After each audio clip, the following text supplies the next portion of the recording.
Without objection, the chair is authorized to declare recess at any time. And before I deliver my opening remarks, I want to make note that today the committee is meeting virtually. I want to announce a couple of reminders to the members about the conduct of the hearing. First, members should keep their video feed on as long as they're present in the hearing. Members are responsible for their own microphones. Please also keep your microphones muted until you are speaking.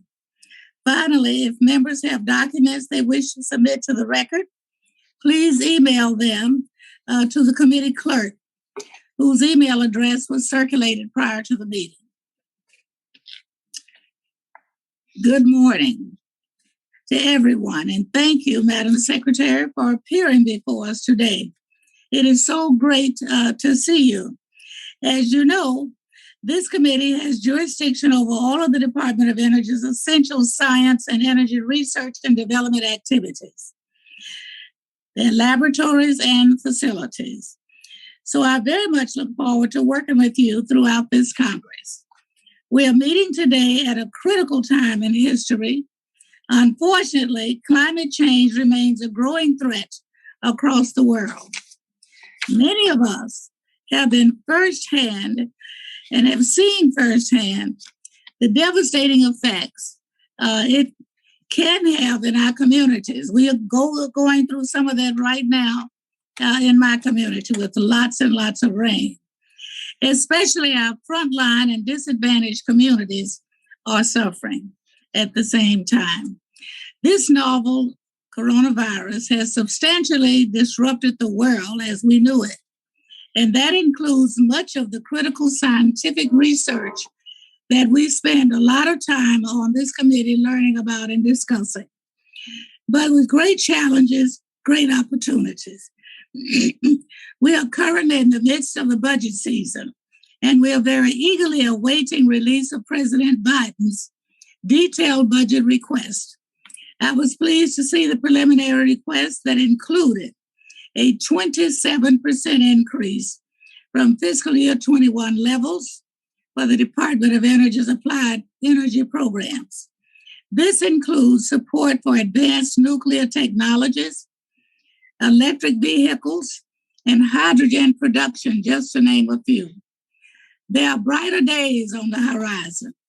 Members of this committee are also currently working on bipartisan reauthorization of the DOE Office of Science. I support the administration's goal of additional funding for the office's critical efforts to improve our competitiveness and decarbonize our country. However, I would also urge the administration to consider the benefits of additional funding to support some of our nation's most important science and energy research programs and facilities. The discretionary request for the Office of Science includes a $400 million increase to a total of $7.4 billion. While this is certainly appreciated, I believe that this level of growth is not sufficient for the current needs of the world-class user facilities, research programs, and national laboratories stewarded by the office. So I hope that we will do better when Congress acts on DOE's budget request later this year.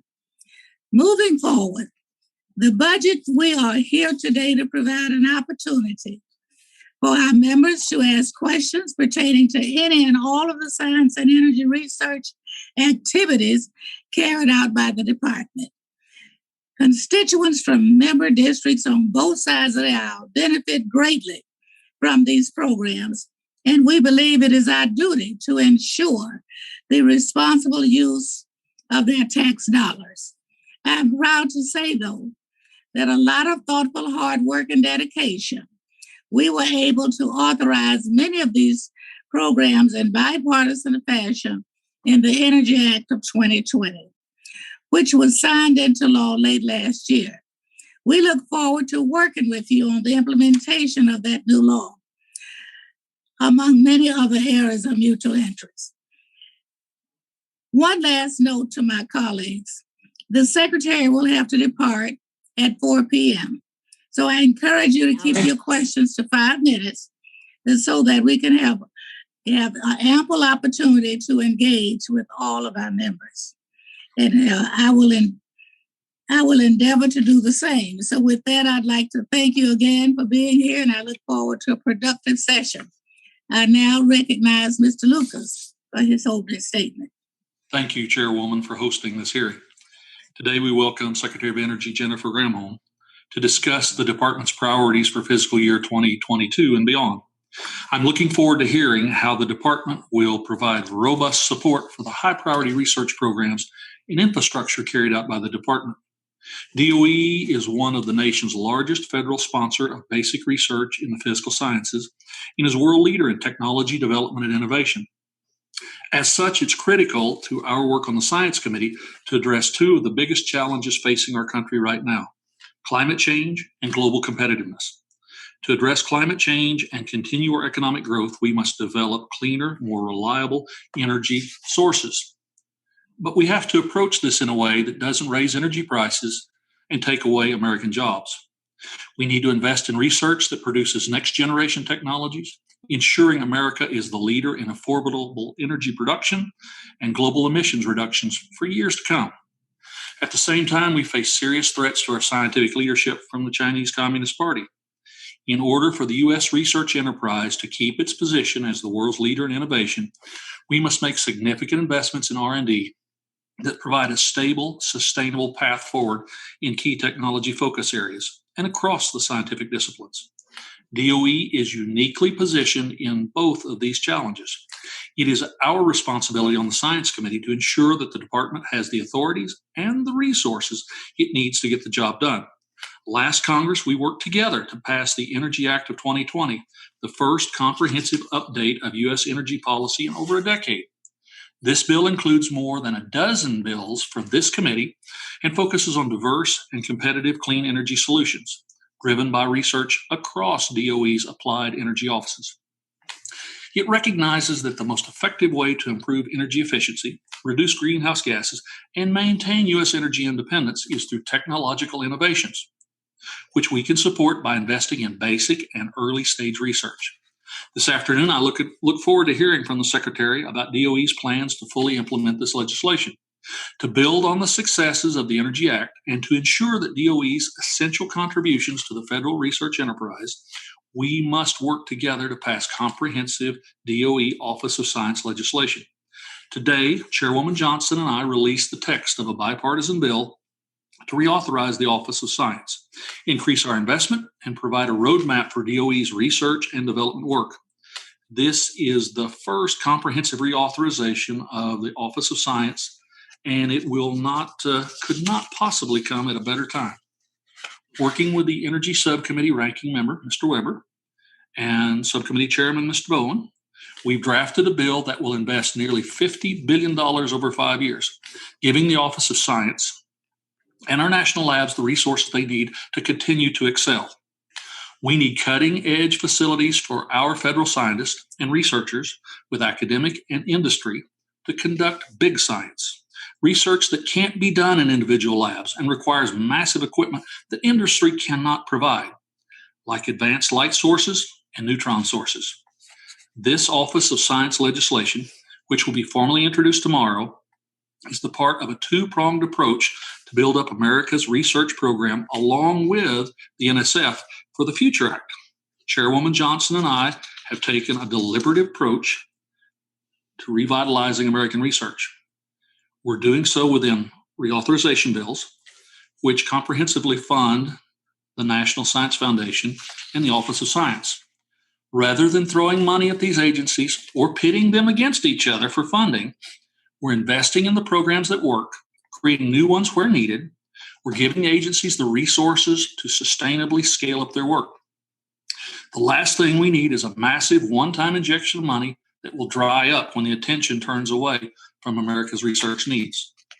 The NSF for the Future Act and this Office of Science reauthorization are both in line with the Securing Americans' Leadership in Technology Act, SLSTA, a bill I introduced to double the Office of Science funding over the next 10 years, invest in our national labs, improve technology transfer, and protect American research from theft by foreign adversaries. I appreciate Chairwoman Johnson's commitment to our shared goal of strengthening our research enterprise. I look forward to working together to pass these bills into law. And I also want to thank the Secretary for her testimony today and for outlining her plans to execute DOE's mission objectives in the upcoming fiscal year and beyond. I look forward to a productive discussion. Thank you, Chairwoman Johnson, and I yield back the balance of my time.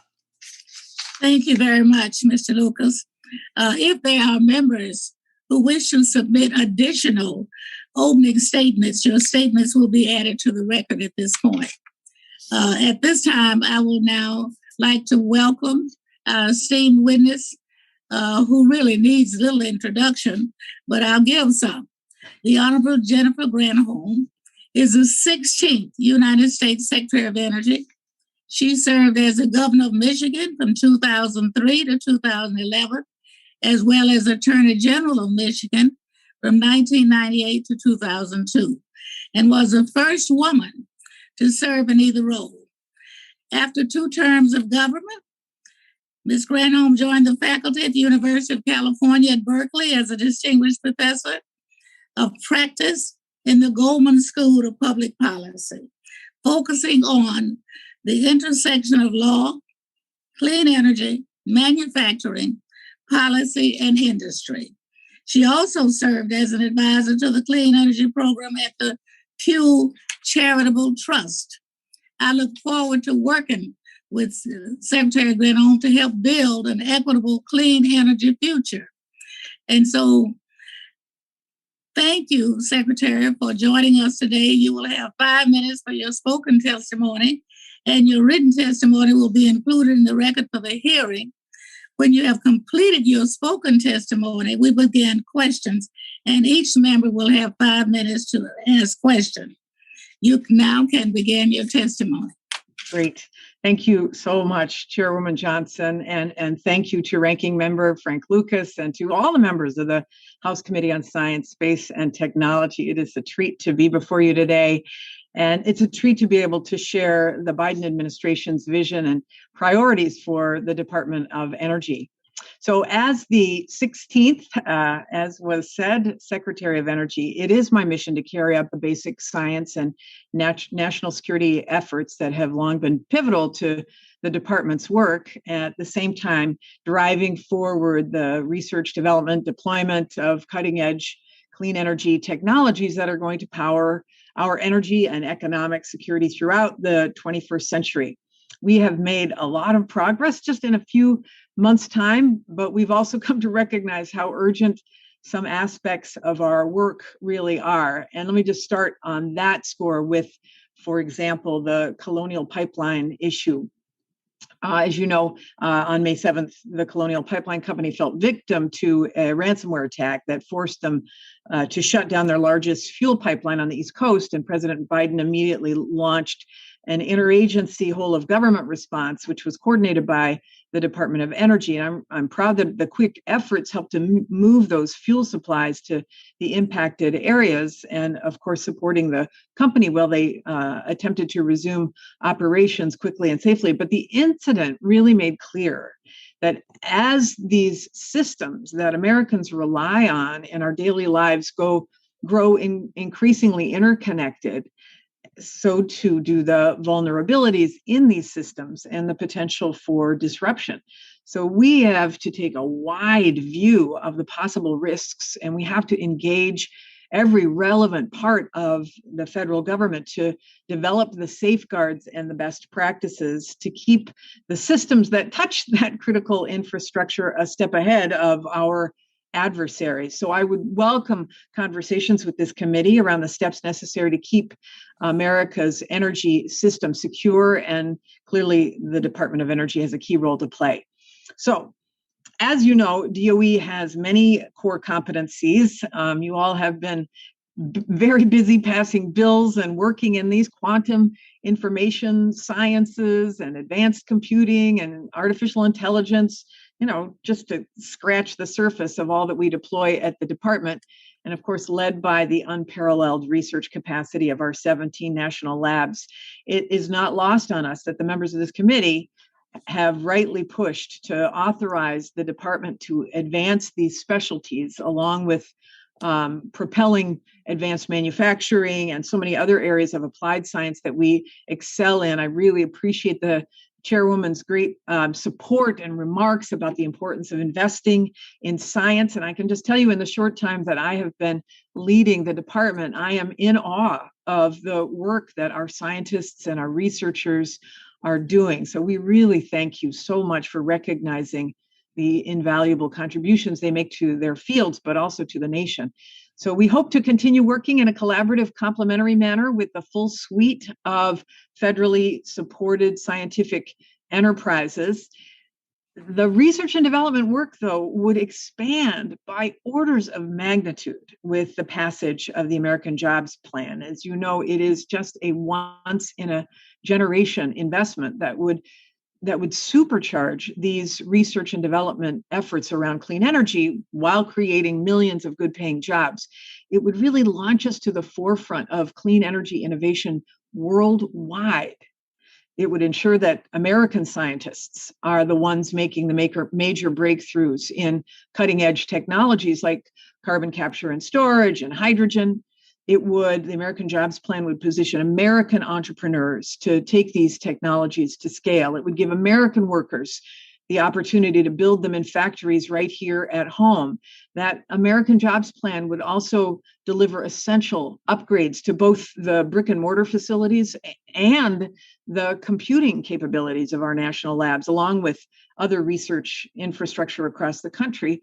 And it would make the necessary investments in the industries of the future.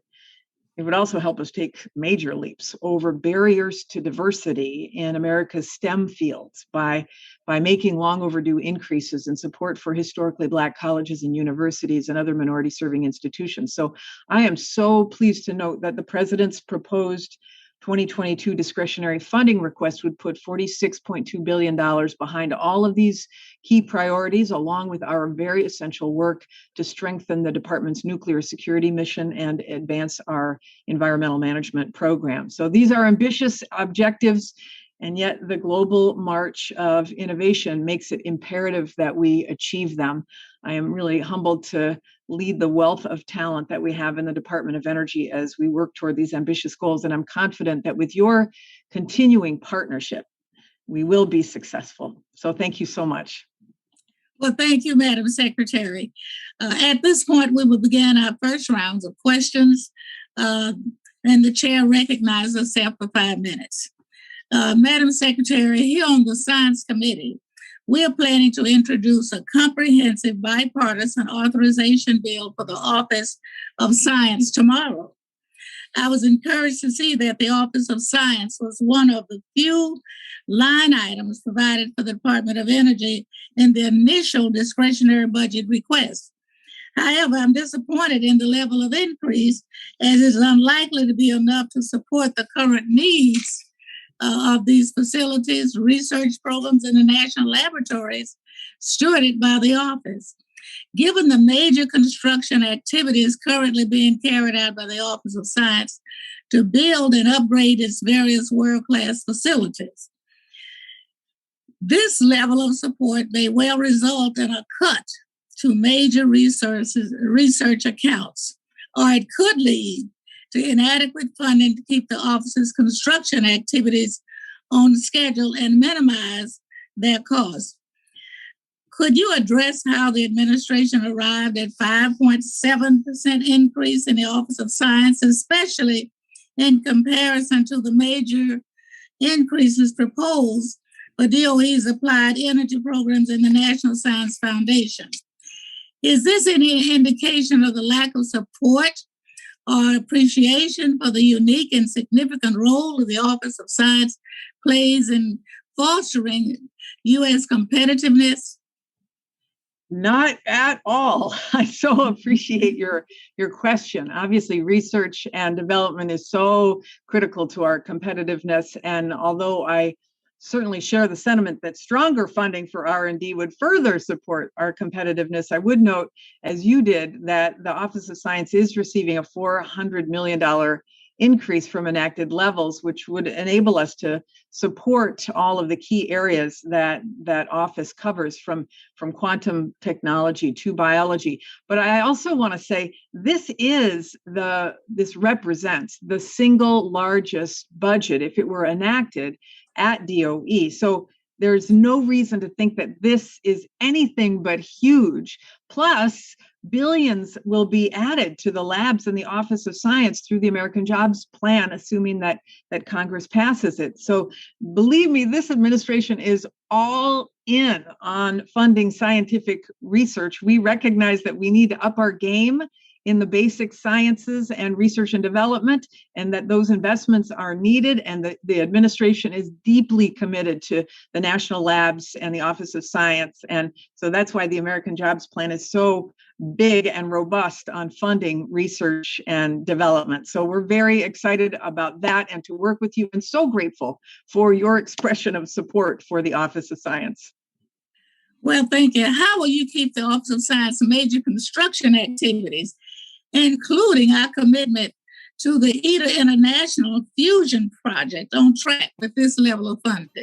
Yeah, I mean, the ITER project, as you know, is a very important priority for the Office of Science, and certainly important for this administration. They are committed to the ITER project, and I can assure you that the U.S. contributions to the ITER project are being effectively and efficiently managed by the Office of Fusion Energy Science and by the U.S. ITER Project Office with its associated national laboratories, including Oak Ridge National Lab and Princeton and the Savannah River National Lab. So the goal, of course, with this project is to demonstrate the feasibility of fusion as a large-scale and carbon-free source of energy. It is the holy grail, and I am super eager to see the project succeed. Well, thank you. One last question. Will you be able to support these projects at levels that the department has previously estimated would be necessary to minimize their total cost, or would these cost estimates need to be increased as a result? No, I can assure you that the department is committed to bringing resources to bear on this project and other projects. It is a priority for you. It's a priority for members of the committee, and I look forward to working with you on it. Thank you very much. I now recognize Mr. Lucas for 5 minutes. Thank you, Madam Chair. The United States has vast global geothermal resources, and if harnessed correctly, these resources have the capacity to provide clean, renewable, secure, load-based power, not just for Oklahoma, but for Americans across the country. This is why last Congress I introduced the Advanced Geothermal Research and Development Act, which I'm pleased to see was incorporated in Energy Act of 2020. This Congress, I am looking closely following the department's progress in carrying out the activities authorized in my bill.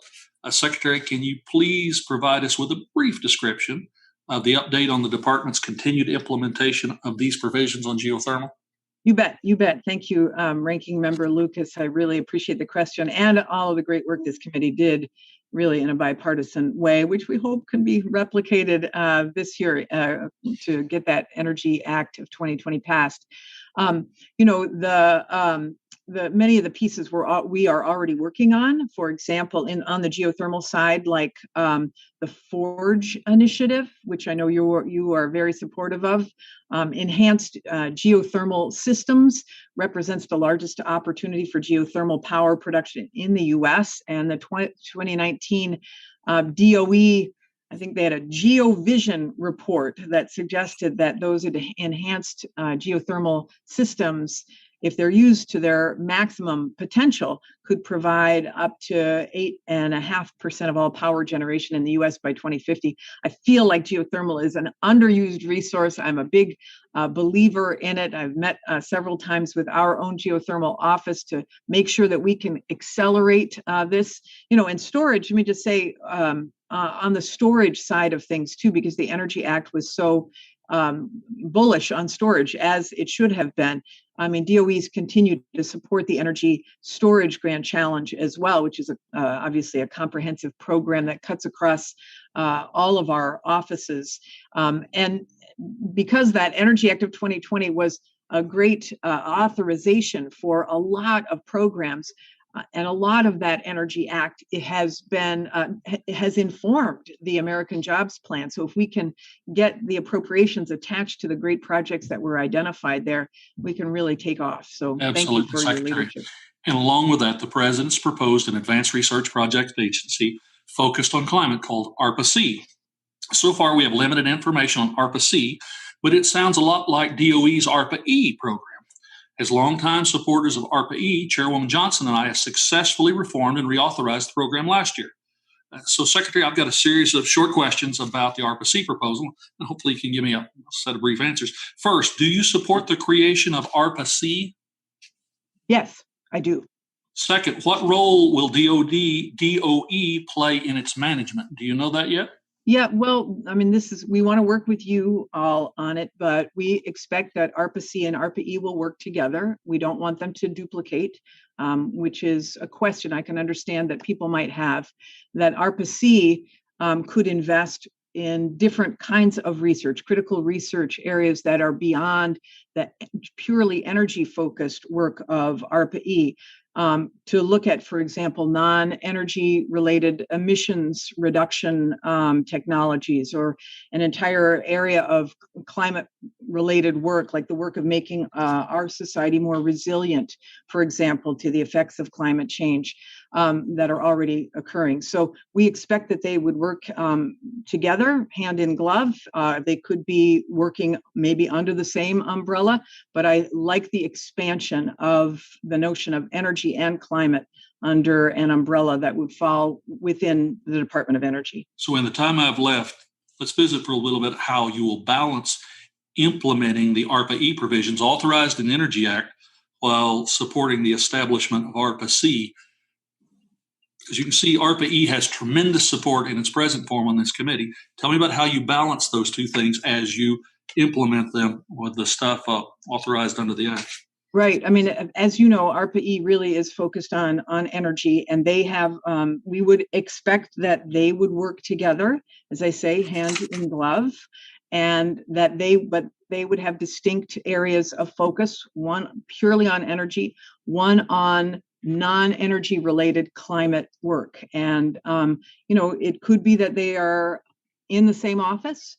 It could be sort of, an expanded umbrella. But we'd want to work with you on what that looks like, especially in light of all of the climate challenges that we have seen in communities across the country. Absolutely, related to Secretary. I would agree. And success in developing new forms of clean, consistent energy will address many of those other issues. So I have faith in the market economy. We just need to provide the resources for the economy to respond. With that, I yield back, Chairman. Thank you very much. Thank you very much. We'll now go to staff support to begin our question periods. Ms. Bonamici is recognized. Thank you so much to Chairwoman Johnson and Ranking Member Lucas. And thank you, Secretary Granholm. I truly appreciate your strong commitment to transitioning to a clean energy economy, creating good paying, high quality union jobs, and promoting energy justice to support frontline communities. And as we work to mitigate the climate crisis and transition to a 100% clean energy economy, we cannot ignore our ocean. So last year, this committee worked in a bipartisan, bicameral manner to pass the comprehensive energy package we've been talking about, including my bipartisan Water Power Research and Development Act to strengthen the efforts at DOE's Water Power Technologies Office. So in Oregon, we are at the forefront of marine energy, in large part because of the sustained support from the Department of Energy. Oregon State University recently received the first of its kind lease and license to build and operate the nation's first wave energy test facility, PAC-WAVE, which I invite you to visit. The project, which is located off the coast of Newport, Oregon, will provide wave energy developers with resources to harness the power of waves, tides, currents, and transmit energy back to the electrical grid. Marine energy has tremendous potential as one of the last untapped clean energy sources, and federal investment can truly help unlock it. So I have two questions, and I'm going to ask them both now and then give you the balance to answer. So Secretary Granholm, what steps has the department taken to implement the marine energy provisions in the Energy Act of 2020? And is there an opportunity in the American Jobs Plan to scale that up? And then the second question deals with, historically, we've had federal investments that have focused on the conceptual and early research stages, leaving valuable projects to face a commercialization sort of valley of death. In the coming months, I'm going to be reintroducing my Regional Clean Energy Innovation Act to establish a network of regional energy innovation and development institutes to address this issue. And I look forward to working with you on this. So the second question is, what steps can the Department of Energy take to connect regional governments with academia, businesses, and clean energy stakeholders to help post-research innovations in clean energy thrive on a regional scale and meet market needs? I love these questions. So thank you for that. I mean, the full range on the first one on water power technologies, Department of Energy puts a lot of effort into, and I want to thank you for your leadership and support on marine energy in particular, including the provisions you included in the energy package. I want to especially congratulate Oregon State for the progress they've made on bringing this world-class marine energy test facility to fruition, like PacWave. You'll see support for the Water Power Technologies Office in the budget, and getting appropriations, of course, is the key to the first step in acting on that. I would love to work with you on how to pursue these opportunities. We are very bullish on marine energy, whether it is could be offshore wind, it could be wave energy. Research still has to go on. We want to commercialize those technologies, which leads to the second question that you had regarding commercialization and regional innovation. Local partnerships and I just say this as a former governor too, that these regional partnerships with business and industry are so important, because that's where progress happens on clean energy. And it's because how we can make sure that the economic benefits of our research and development, the new businesses, the new jobs, benefit local communities. So we do a ton of this kind of work across our applied energy offices. I'm working to figure out how we can ramp up regional place-based strategies to make sure we're taking the opportunity to help different regions and communities take on the specific challenges and take advantage of their unique opportunities. And that includes making sure that I must plug the disadvantaged communities who have experienced disproportionately impacts of pollution for far too long, and that they see the benefits of clean energy. And it also includes making sure that coal communities and other communities that have been left behind, I'll say, by the transition in the clean energy economy are not left behind. The American Jobs Plan has, as part of it, some community-based grants, state-based grants to encourage and foster these kinds of technologies and the jobs that go with them. And so there's a whole new window that could open up on these kind of place-based regional economic development strategies if the American Jobs Plan is passed. Thank you so much, Madam Secretary. And as we know, the regional approach is so important because the needs are different in various regions and the resources are 1,000%. different. So I really appreciate your commitment. Thank you so much. And I yield back, Madam Chair. Mr. Babin is next.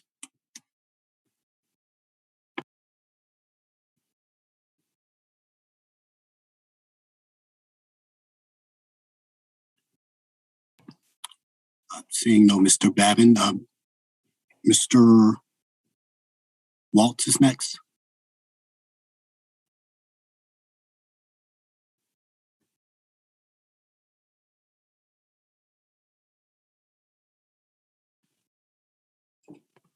Okay, Mr. Garcia. Mr. Chairman, excuse me, Madam Chairman. Sorry.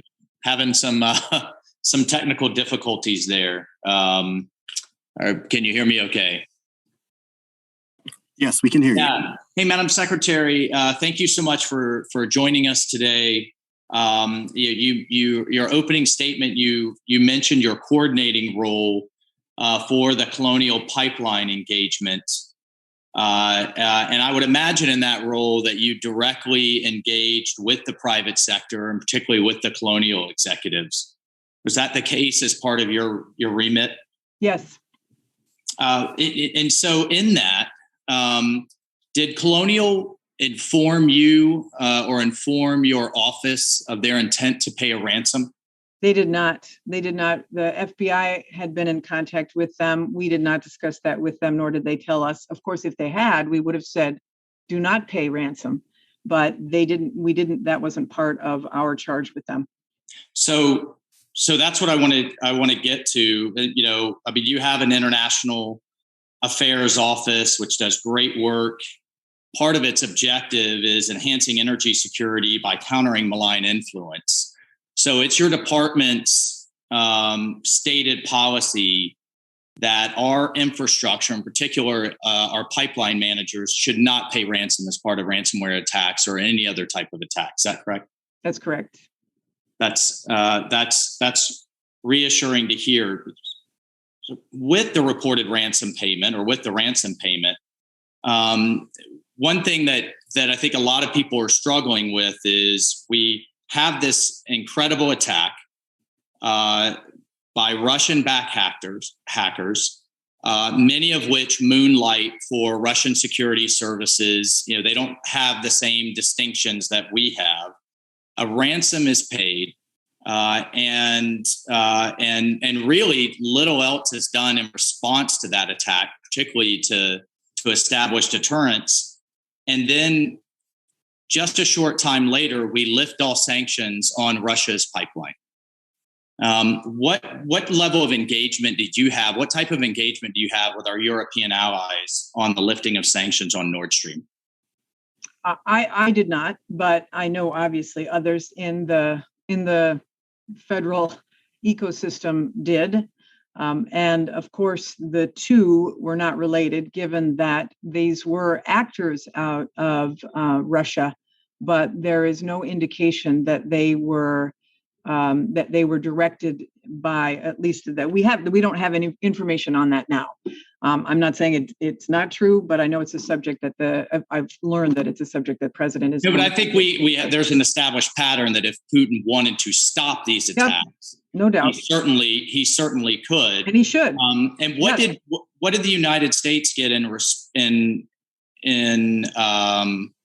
response, or what did we get in return for the lifting of these sanctions?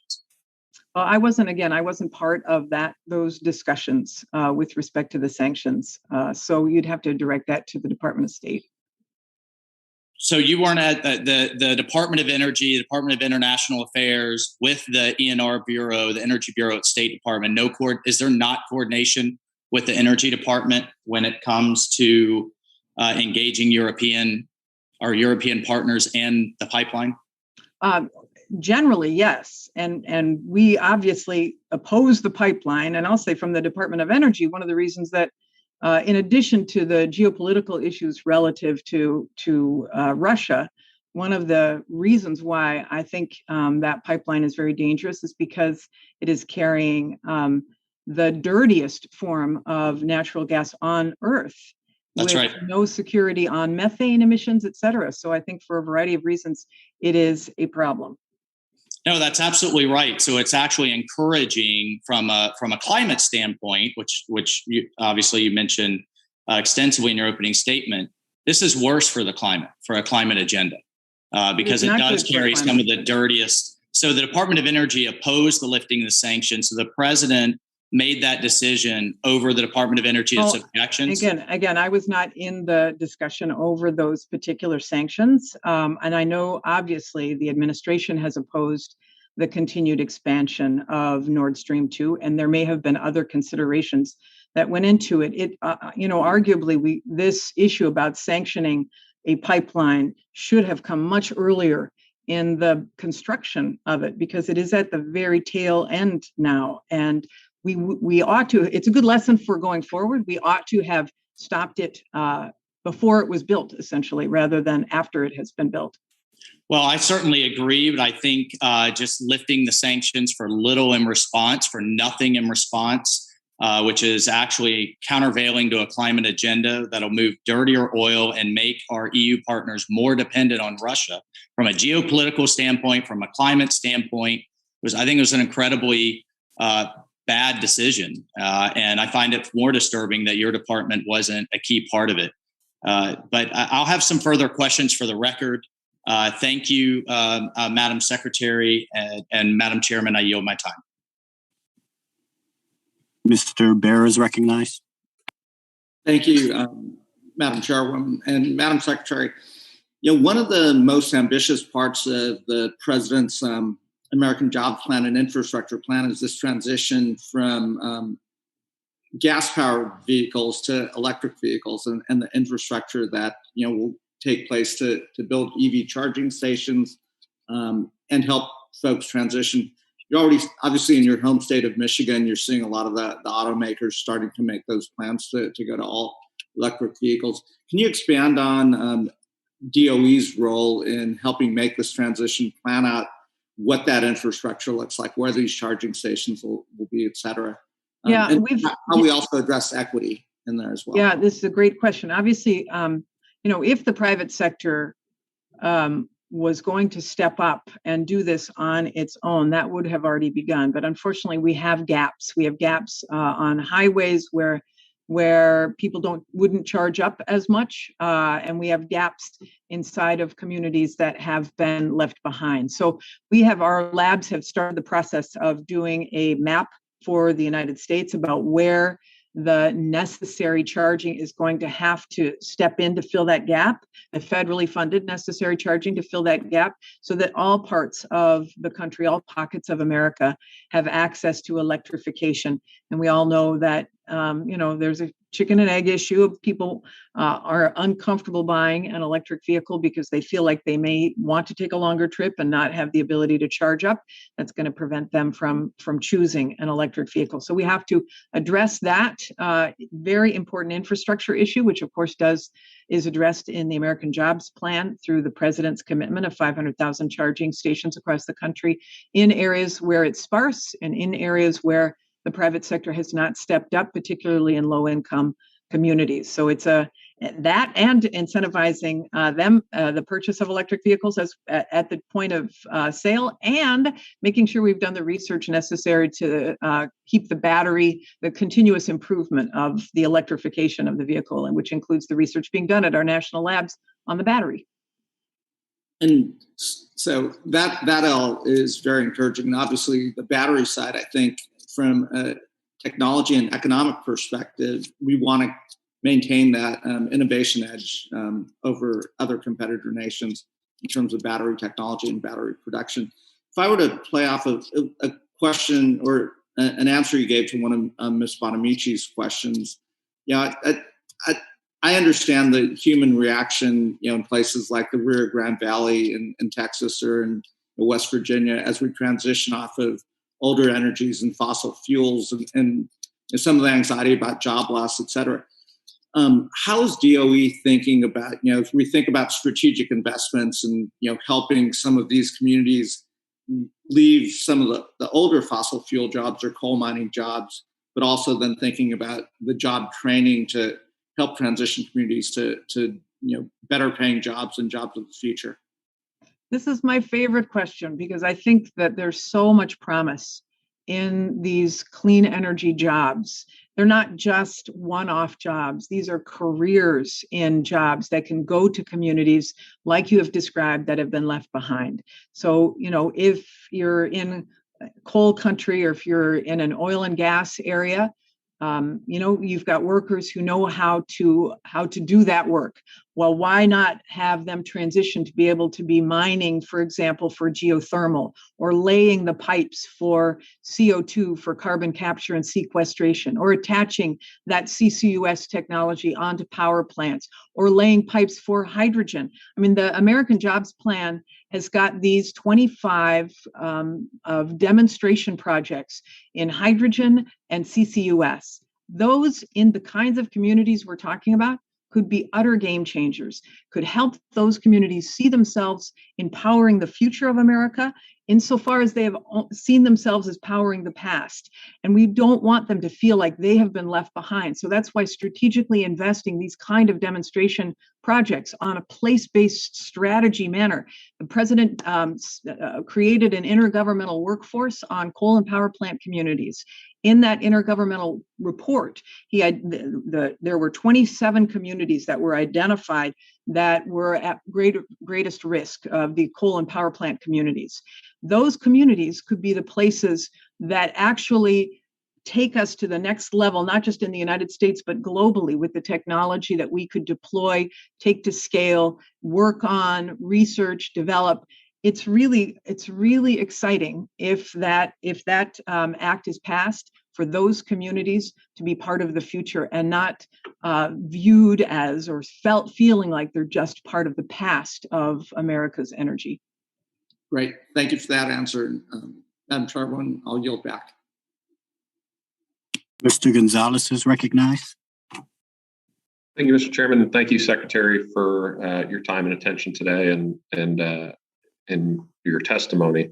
The COVID-19 pandemic has certainly justified the importance of American innovation. It's impossible almost to imagine us getting through this if we hadn't innovated in testing therapeutics and, of course, the vaccine development. I think similarly, it's hard, or I would argue impossible, to imagine addressing energy and environmental challenges without further innovation. In energy storage, nuclear, carbon capture, I'm pleased to see you mention those technologies. Innovation's always been a core strength of our country, and in our geopolitical competition with China, Russia, and Iran, we have to stay advanced and ahead of the game. I want to focus specifically on nuclear for a second, if we could. I've been pleased to read some of your comments regarding commercial nuclear energy here in the U.S., particularly the importance of maintaining our existing fleet, which I think is critically important in the face of looming shutdowns, oftentimes driven by backwards politics.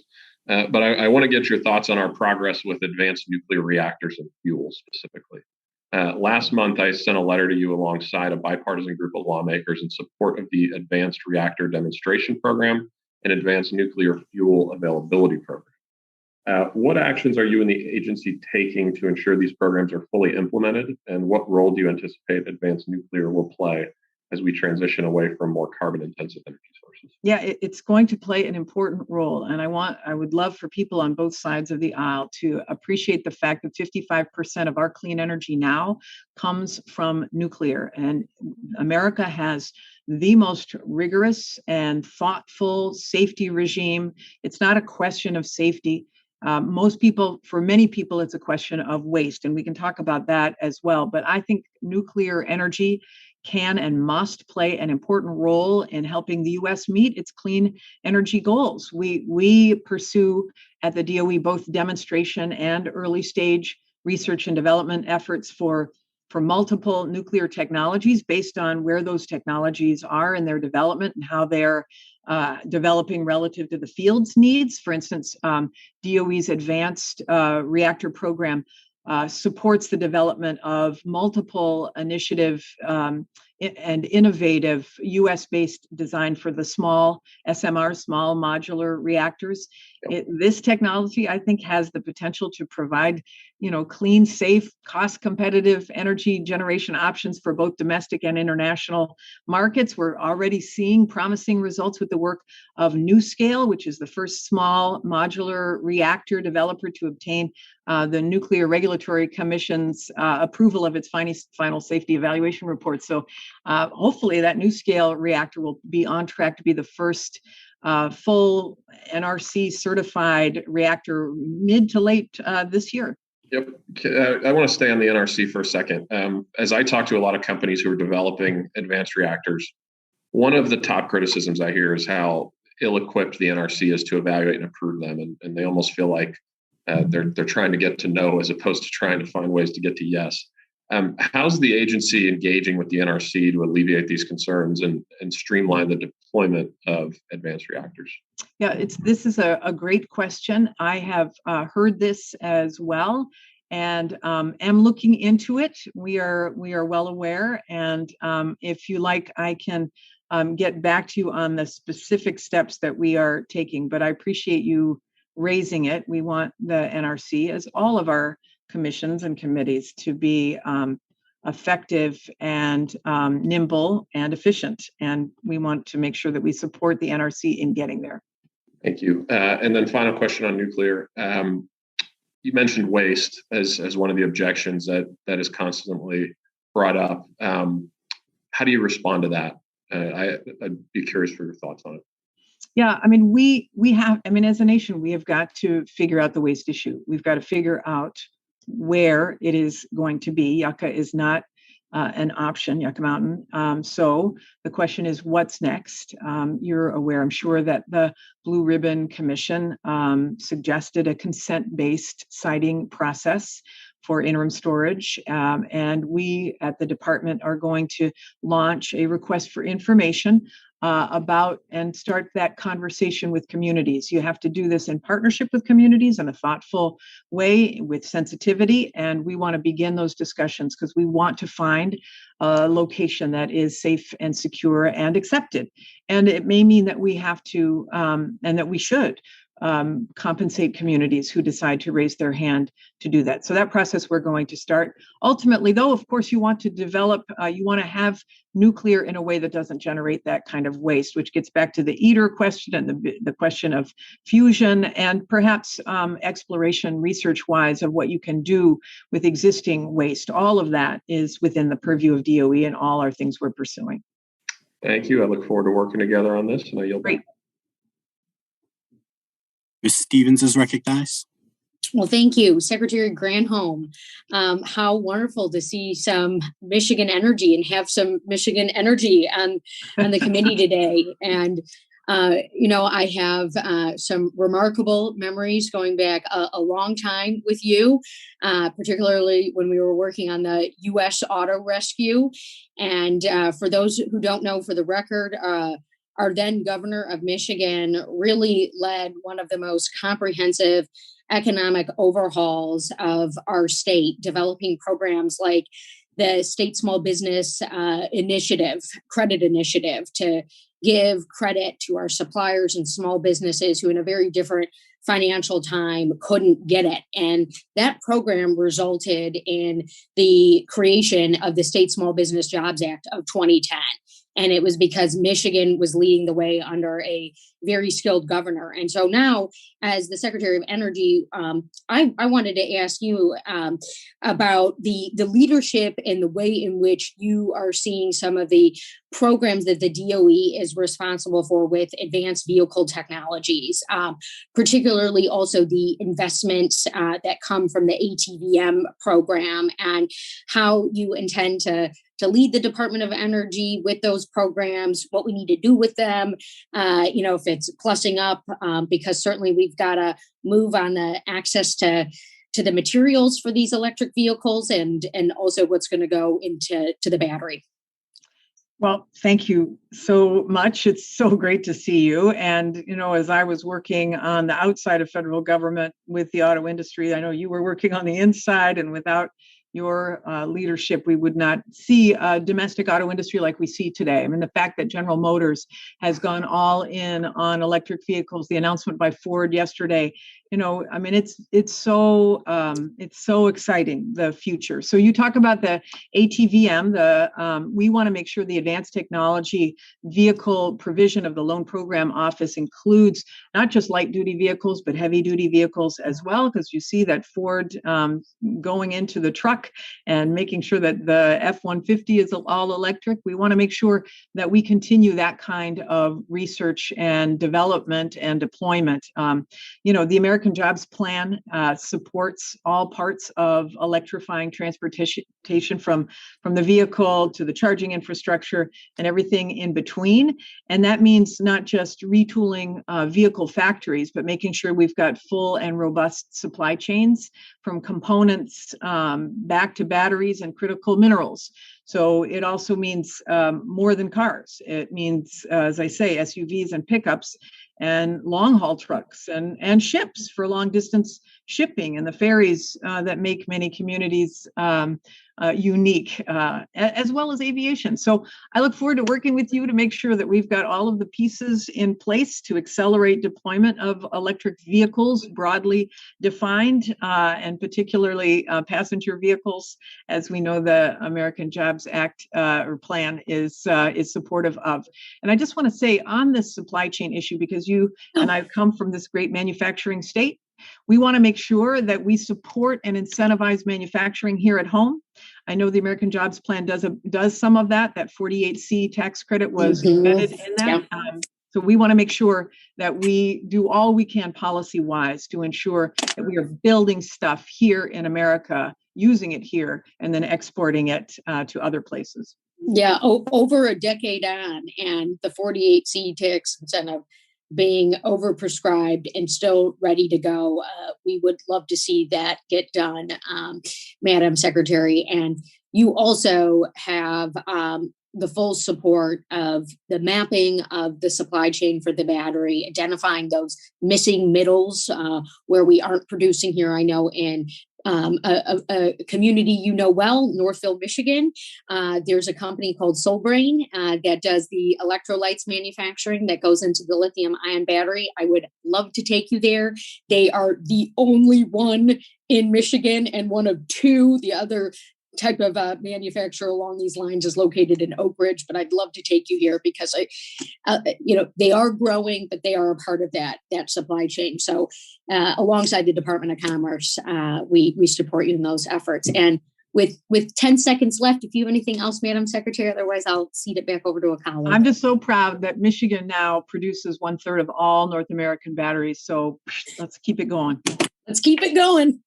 And with that, Madam Chair, I yield back. Thank you. Representative Baird is next. Yes, thank you. And I want to thank Chairwoman Johnson and Ranking Member Lucas for holding this overview of science and energy research enterprise. And Madam Secretary, we certainly appreciate you being here. And I think you're holding up extremely well to be the only witness on the program. So congratulations on doing that. All right, go easy on me then. I'll give you a break. I've got about a paragraph or two, and then I want to get to the question. But anyway, I represent Indiana's 4th district, which is heavily reliant on agriculture production and research. My background is in animal science, and I currently serve on the Ag Committee, along with being on the Science Committee, which works out extremely well, in my opinion. But accordingly, I understand the relationship, or I think I do, parts of it, the relationship between humans and animals and plants and biology in general.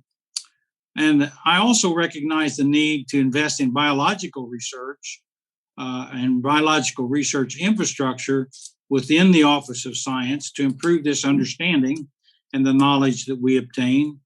And this is the reason why I introduced the DOE Bio Act, which really reauthorizes those bioenergy research centers and establishes a program to develop, construct, and maintain those biological and environmental research user facilities, because I think that increases the access that young researchers and U.S. researchers have to study some of these very complex biological and earth and environmental systems. So with that kind of background, my question to you is, how do you feel the Department of Energy is uniquely qualified to provide leadership in this U.S. biological science research and development activities? We are. Thank you for that. I mean, there is a critical need to sustain U.S. preeminence in this emerging and globally competitive, really, bioeconomy, which spans the entire research and biotechnical innovation space for the life sciences, for economic, we know that the innovation space for social and national security benefits, et cetera, it's all touches on this bioeconomy. DOE specifically focuses on the genomic science of plants and microorganisms and microbial communities to achieve its mission goals. A priority clean energy activity in the Office of Science is the 4 bio research centers, which are tackling the basic science challenges that are needed to produce fuels and chemicals and other products from sustainable and renewable biomass resources.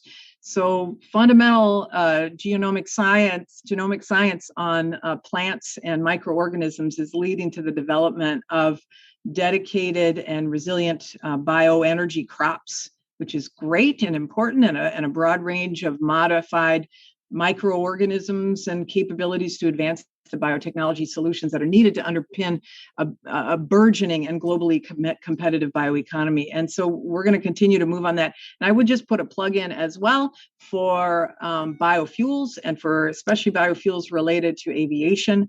Hugely important. The aviation world is all in on those advanced biofuels. And I think the Department of Energy and the Department of Agriculture can be partners in making some of those refineries reality in the United States. So for whatever it's worth to you, I really think you're right on target. I agree with you. And so one of the things that I see happening is looking at the genotype in soybeans, and then with cameras going across the fields, taking in a tremendous amount of data so that we can connect genotype to phenotype, and that in the interest of trying to improve productivity and increase crop yields and so on. And so that requires tremendous computing capabilities, yeah. And you have access to the quantum computer. So I guess I'm about to run out of time. I certainly would have other questions, but I think you're right on target, and I appreciate the opportunity to share that with you. 1,000%. Thank you so much. And I yield back. Thank you. Mr. Sherman is next. Well, thank you. One comment on recharging stations, and that is, while it's important to have them out on the highways for vacations, the most important thing is that they be available where we work and where we live. And we need to require all of those who provide paid parking, those employers that have over 50 parking spaces, the big office buildings, to provide enough places for people to recharge. And we need to make sure that landlords who provide parking to their apartment residents provide at least some of those spaces with recharging stations. Madam Secretary, I want to thank you for concluding your prepared testimony by acknowledging the Department of Energy's duty to clean up contaminated sites, many of them left over from World War II and the Cold War. And I want to direct your attention to the Santa Susana Field Lab, which was the subject of a 2007 consent decree. There's some 90 acres that is the responsibility of the Department of Energy. There's adjoining acreage that is the responsibility of NASA and of Boeing. This contaminated site is immediately adjacent to the city of Los Angeles. So it affects hundreds and hundreds of thousands of people. Some 700,000 signatures have appeared on the petition demanding full cleanup of the site. And I'm going to be getting to you the documentary In the Dark of the Valley, that being the San Fernando Valley, about the effect of this nuclear contamination on hundreds of thousands of people. And I would like to know whether we can count on you to use the Department of Energy to comply with the 2007 consent decree, and hopefully do what has not happened since 2007 and see major action taken on the ground in furtherance of that decree. Yeah, thanks for asking. As you alluded to, we're already out of compliance with the decree. There were steps that needed to be taken, like the cleanup of soil, that have not been completed at this point. And so I look forward to working with you and with the state of California to put in place progress steps that we can see. I know that there is, if I'm not mistaken, a building was just taken down, and there's another one that will be completed by the end of this year, and so that the soil now can be the next teed up on our list. Clearly, in this case, as well as the other environmental management sites, the department used to have, I want to say, 116 of these sites, and we're down to 16 of them, or it's 107 and we're down to 16, something like that. Mm-hmm. So they've made progress, but some of these are more difficult than others, as you know. Mm-hmm. And a lot of it relies upon resources to make happen. You have my commitment. This is a priority in the department. Your predecessor, Secretary Perry, came to visit the site. I would welcome if you would do that. But more important, we actually have to take the action. And of the 16 remaining sites, this is the site that seems to be second from the bottom in terms of money that's available. I do want to. So I look forward to working with you on this, and I want to commend to you, and I will get to your office, the documentary In the Dark of the Valley. Very good. One other issue is wind. Much of the wind is offshore, and marine engineering is difficult and has its challenges. On land, an awful lot of the wind is up on the mountain where you don't have a road. And you're trying to get up there with 100-ton device, then a blade on the rotor of 160 feet long. And sorry, you can't do it without a road. You may not be able to build a road. And if you build a road, it's got to be a pretty big road because you're talking about big stuff. One other way to do this is with an airship. I hope that the Department of Energy would focus on the ability to use a buoyancy control airship, which is just in development now, to be able to get these items to the top of the mountain. I'm so interested in this. I mean, I have heard of this idea of using innovative aircraft for wind farm construction, especially when you're talking these logistical challenges. So I want to see it. I just haven't. I hope. I don't know if there's one near where you are, or but if there is an opportunity for us to partner on something like this, we're always looking for these innovative solutions. Our Office of Energy Efficiency and Renewable Energy is working on these logistical challenges. As you know, the wind, especially with large blades, they're very difficult to move into very large blades into spaces. So I'd be super interested, and I would love to connect with you and your staff. We'll get you some information. The Great. ship doesn't exist yet, but an awful lot of engineering and prototypes do. So we'll get. All right. I yield back. Mr. Garcia is recognized. Thank you, Madam Chairwoman, for pulling this together. Ranking Member Lucas as well. Secretary, it's a pleasure to see you. Hopefully get to meet you in person soon. I will get to my question here shortly, but I do want to follow up on my colleague, Mr. Sherman's question. He and I share a border. Santa Susana Field Lab actually straddles in as many ways the delineating line between our two districts.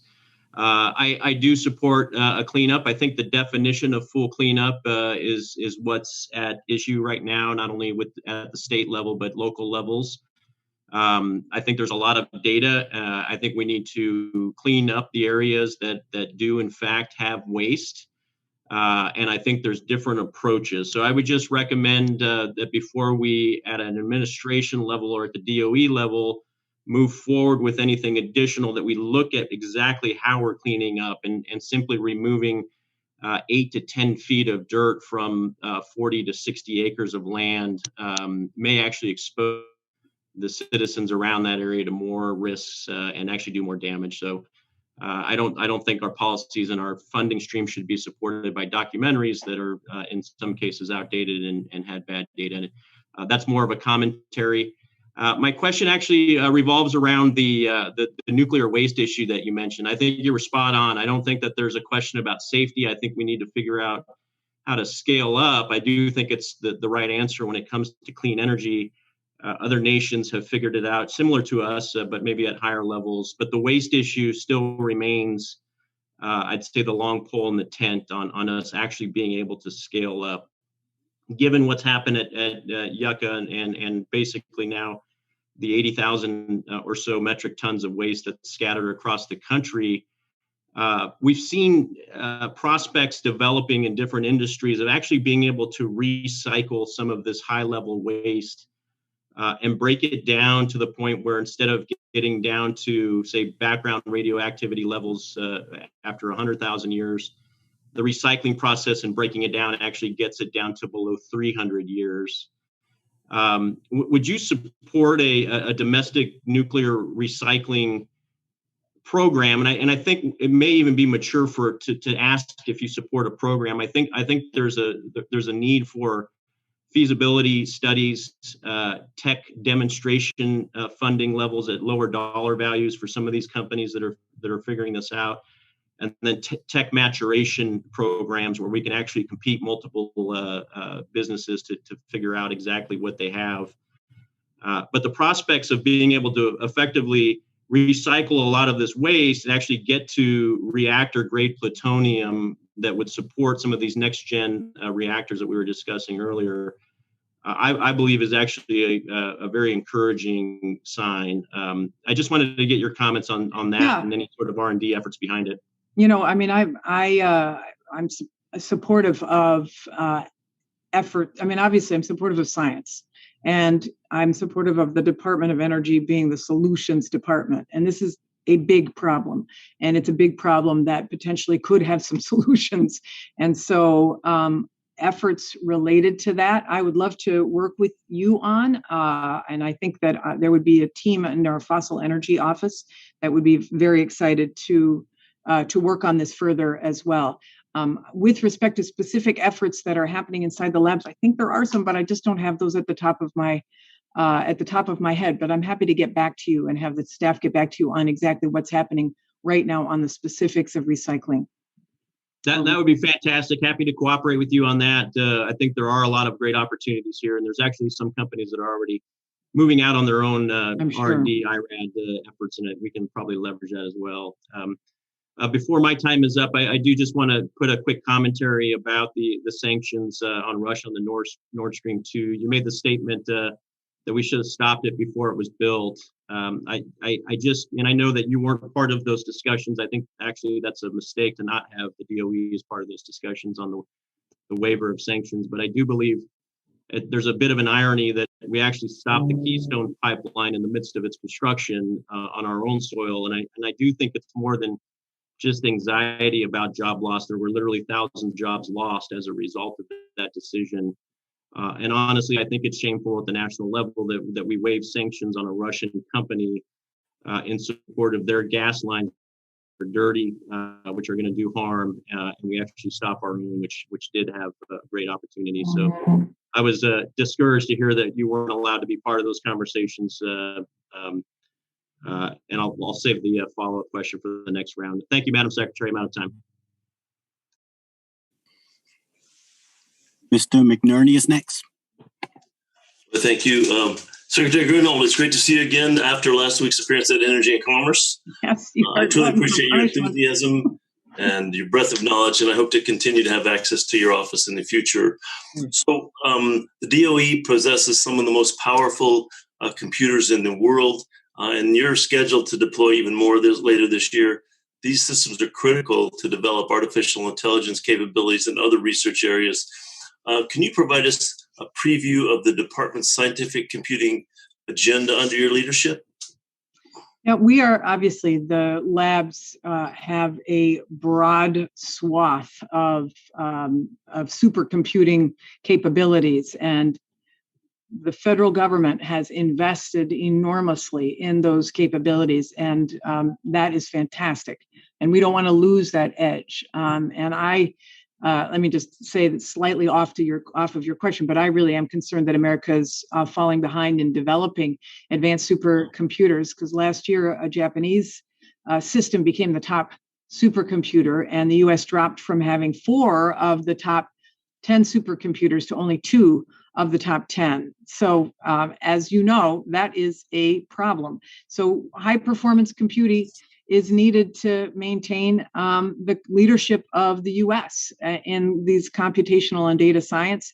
We remain on track to deploy the nation's first exascale computer this year at Oak Ridge, which is great. If that computer performs as expected. We anticipate that the United States is going to regain the top spot for the top 500 list this fall.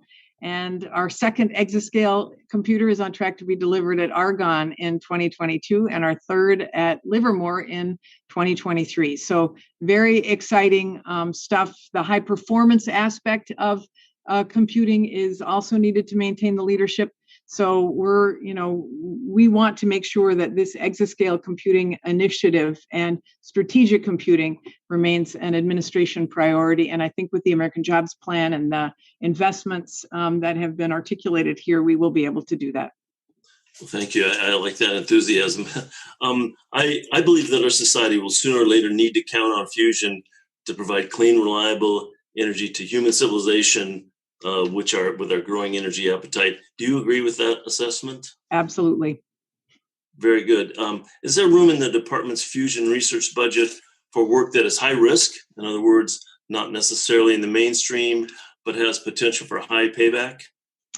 I think there's always room. Of course, fusion is, would require a major further investment, as you know, since these projects are very large and very cost intensive, but the reward could be enormously beneficial. So we're looking into ways to support public-private partnerships in fusion energy, including through the Innovation Network for Fusion Energy, Infuse, I think it's called, which is an innovation to help provide, an initiative to help provide promising fusion energy companies with access to technical and financial support from the national labs to bring their technologies closer to commercialization. Well, this past December, Canada joined a list of countries that plan to stimulate the production of hydrogen. You've already talked about hydrogen a little bit, but according to the International Energy Agency's hydrogen projects database, nearly 320 green hydrogen production demonstrations have been announced worldwide, with new ones being added every week. Do you foresee the department leveraging your capabilities to keep pace with the global hydrogen technology trends? Yeah, but we got to get on it. I mean, this is why what's happened in the American Jobs Plan with these 25 demonstration projects, 15 of which would be for hydrogen. I mean, we want to make sure that we are in the game on this. I speak with my counterparts in other countries all the time. And in addition to fusion, which is a little further out, hydrogen is the holy grail in terms of dispatchable, transportable power, clean and green hydrogen. So we know that all of these countries are rushing to make it happen. We need to be in the game, and that's why it can obviously create jobs in regional areas, but it also can put the U.S. in the leadership. We just announced that we would be leading part of the hydrogen initiative at the G7. The United States will be. So, but in order to have any credibility, we've got to be able to fund these demonstration projects, which is why I hope that this committee and others are supportive of the demonstration projects to enable us to get into that leadership position. Well, thank you, Madam Secretary. I yield back. Ms. Bice is recognized. Thank you so much. Thank you, Madam Secretary, for being with us this afternoon. We've talked a little bit about electric vehicles, and so I want to focus briefly on that. Right now, there are about 1.5 million EVs on the road. The Pacific Northwest National Laboratory researchers found that through 2028, the overall power system could support up to 24 million EVs, or about 9% of current traffic in the United States. So while the growing number of EVs is admirable, I worry about the grid's capacity to handle this administration, the amount of electrification this administration is calling for. What happens after that 9% threshold is reached? Are we going to have to sacrifice electricity for our homes and businesses to power electric vehicles? No, what we have to do is to increase the capacity and the resiliency on the grid. I mean, it's another reason why I don't want to be, Johnny or Jenny one note, but the American Jobs Plan has those investments in grid capacity so that we can add more renewables and accommodate more demand on the grid. We're going to need it anyway. I mean, there's just massive demand out there for interconnections, even without those additional EV charging. So we need to accelerate this, and putting the incentives in the right place, which is what the American Jobs Plan does, would enable us to expand the grid to be able to accommodate that additional demand as well as to accommodate renewable energy that we want to put on the grid. I do worry about picking and choosing where to invest, though. I mean, candidly, states like California tend to be more open and wanting to move towards an EV, but they're having a difficult time powering their own infrastructure currently. States like Oklahoma, who tend to rely more on a fossil fuel strategy, don't have those challenges. And so are we going to be sacrificed at the expense of putting more electrification in California? So just something that I think about.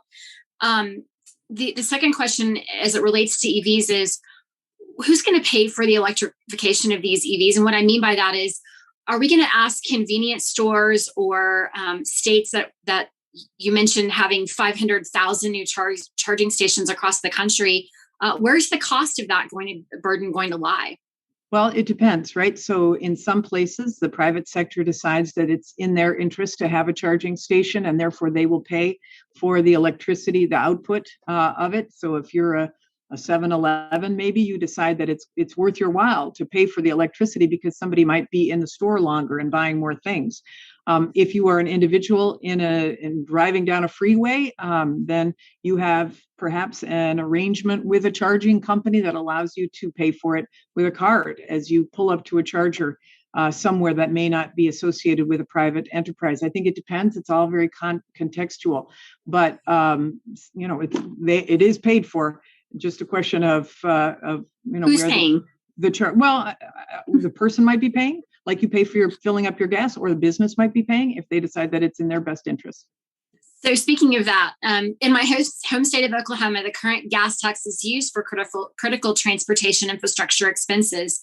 The average Oklahoman drives around 19,000 miles a year with a per gallon tax rate of 18 cents federally and 20 by the state, and it results in about $345 million in revenue. How are we going to make up the loss in revenue with the shift to electric vehicles?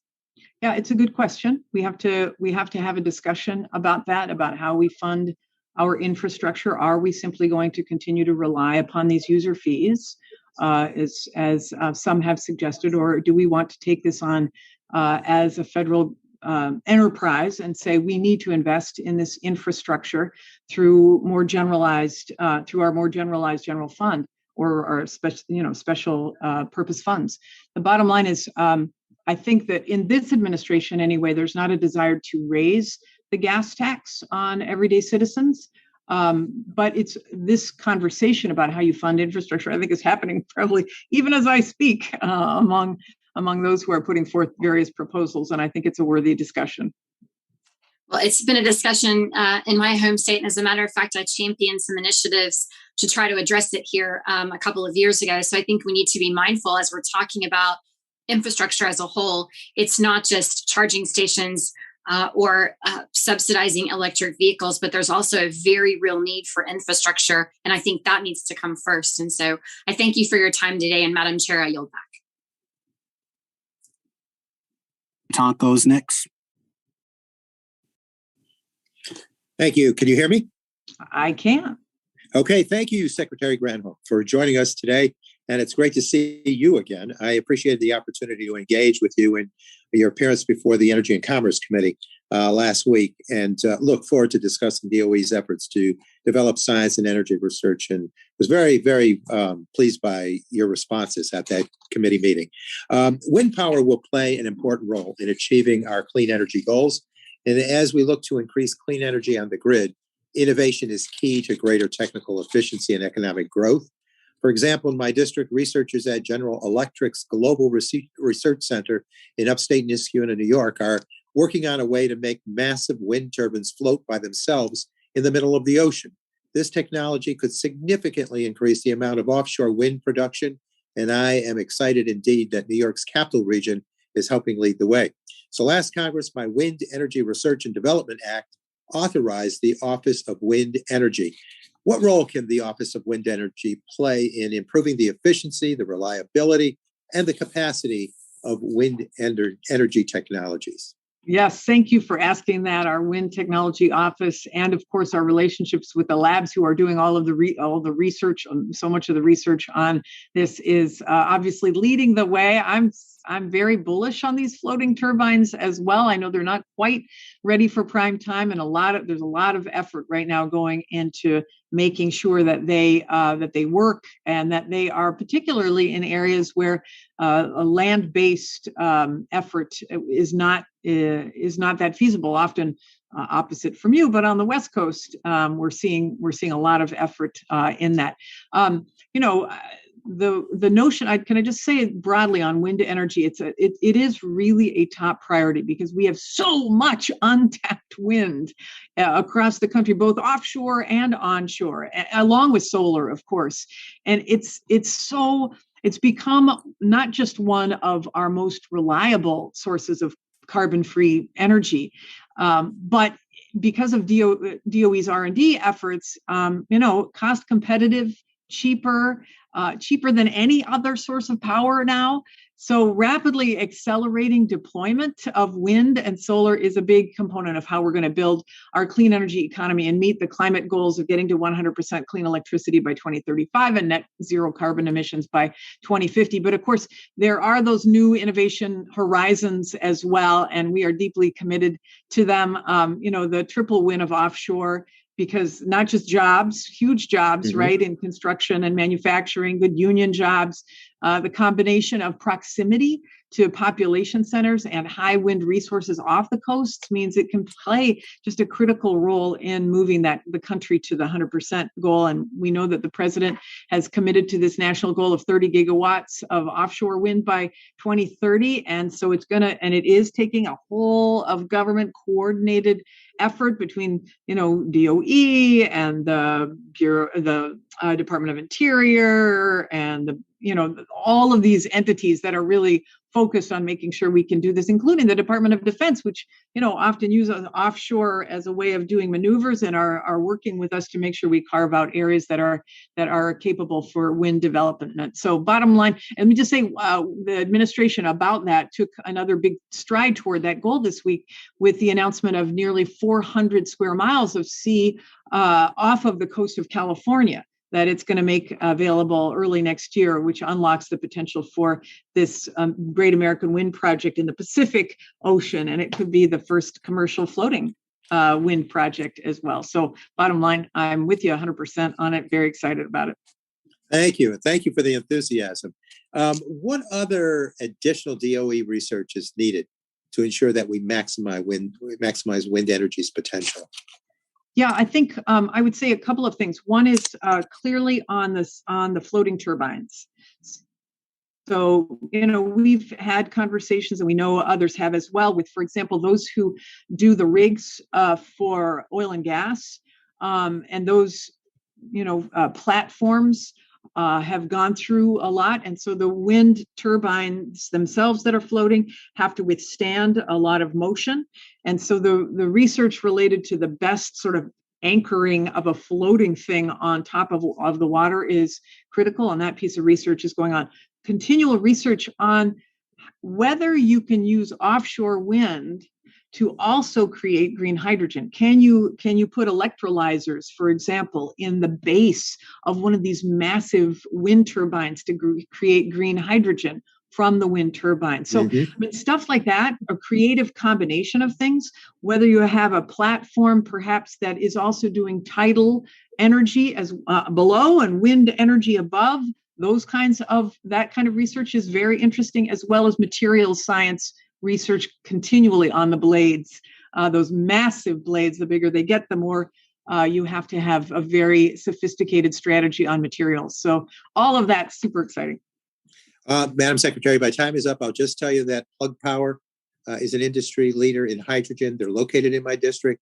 I have other questions on hydrogen that I'll forward you and would appreciate your response. But congratulations on the appointment again, and look forward to working with you. Thank you. I yield back, Madam Chair. Mr. Feenstra's next. Thank you, Chairwoman Johnson and Ranking Member Lucas. Secretary Granholm, thank you for testifying before the committee today.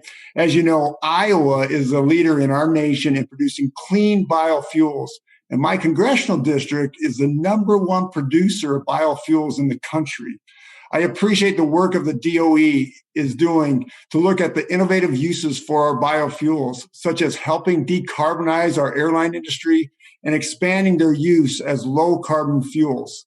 I am actively working on legislative solutions for these issues, and I look forward to working with the DOE.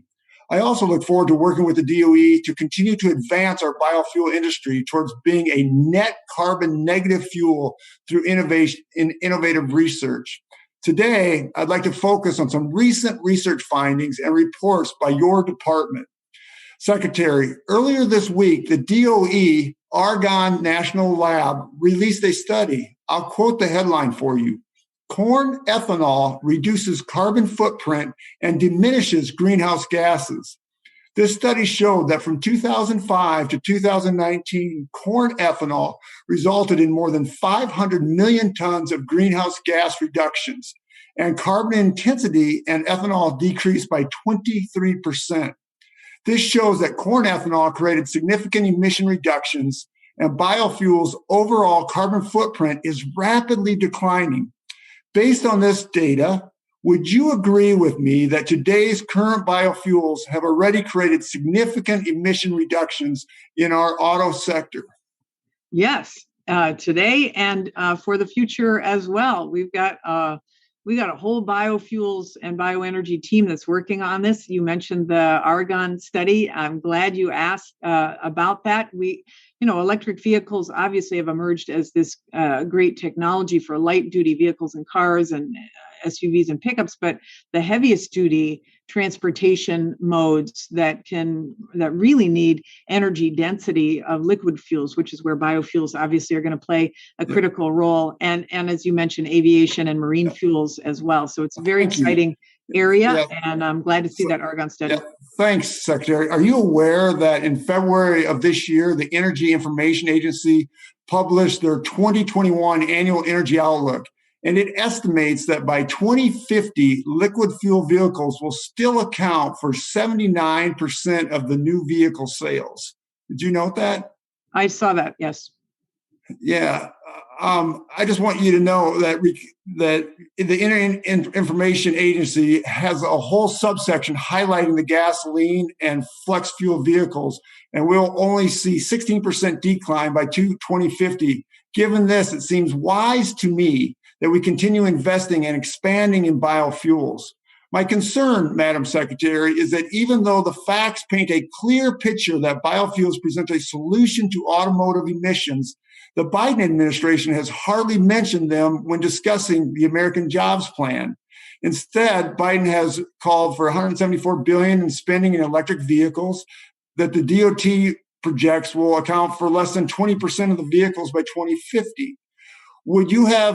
We should have automotive competition in low carbon automotive marketplace, and we can't ignore the findings of your own department. Biofuels have a significant and essential role to play as we move forward into the future. Can I get your commitment to take these DOE findings to President Biden to ensure that biofuels are part of this administration's future automotive policy?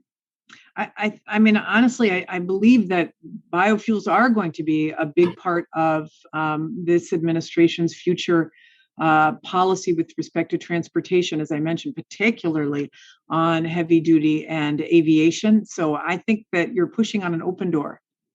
Well, thank you, Secretary. I just want to reiterate how important it is that our auto industry can also use biofuels and ethanol is so paramount. And I know the administration yourself talk about, well, it's important to larger aircraft and all this other stuff. But just like the facts point out, there's still going to be a large percent of our cars that need liquid fuels. So I hear what you're saying. I hear your support. But the American Jobs Plan does not include biofuels, and that's where I'm really concerned about. And I passionately hope that you and the administration can advocate for biofuels as we move forward. Thank you, Secretary. I yield back. Mr. Foster is recognized. Thank you. Am I audible here? You are.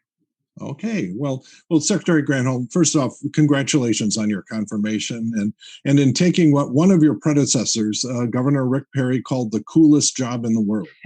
It is.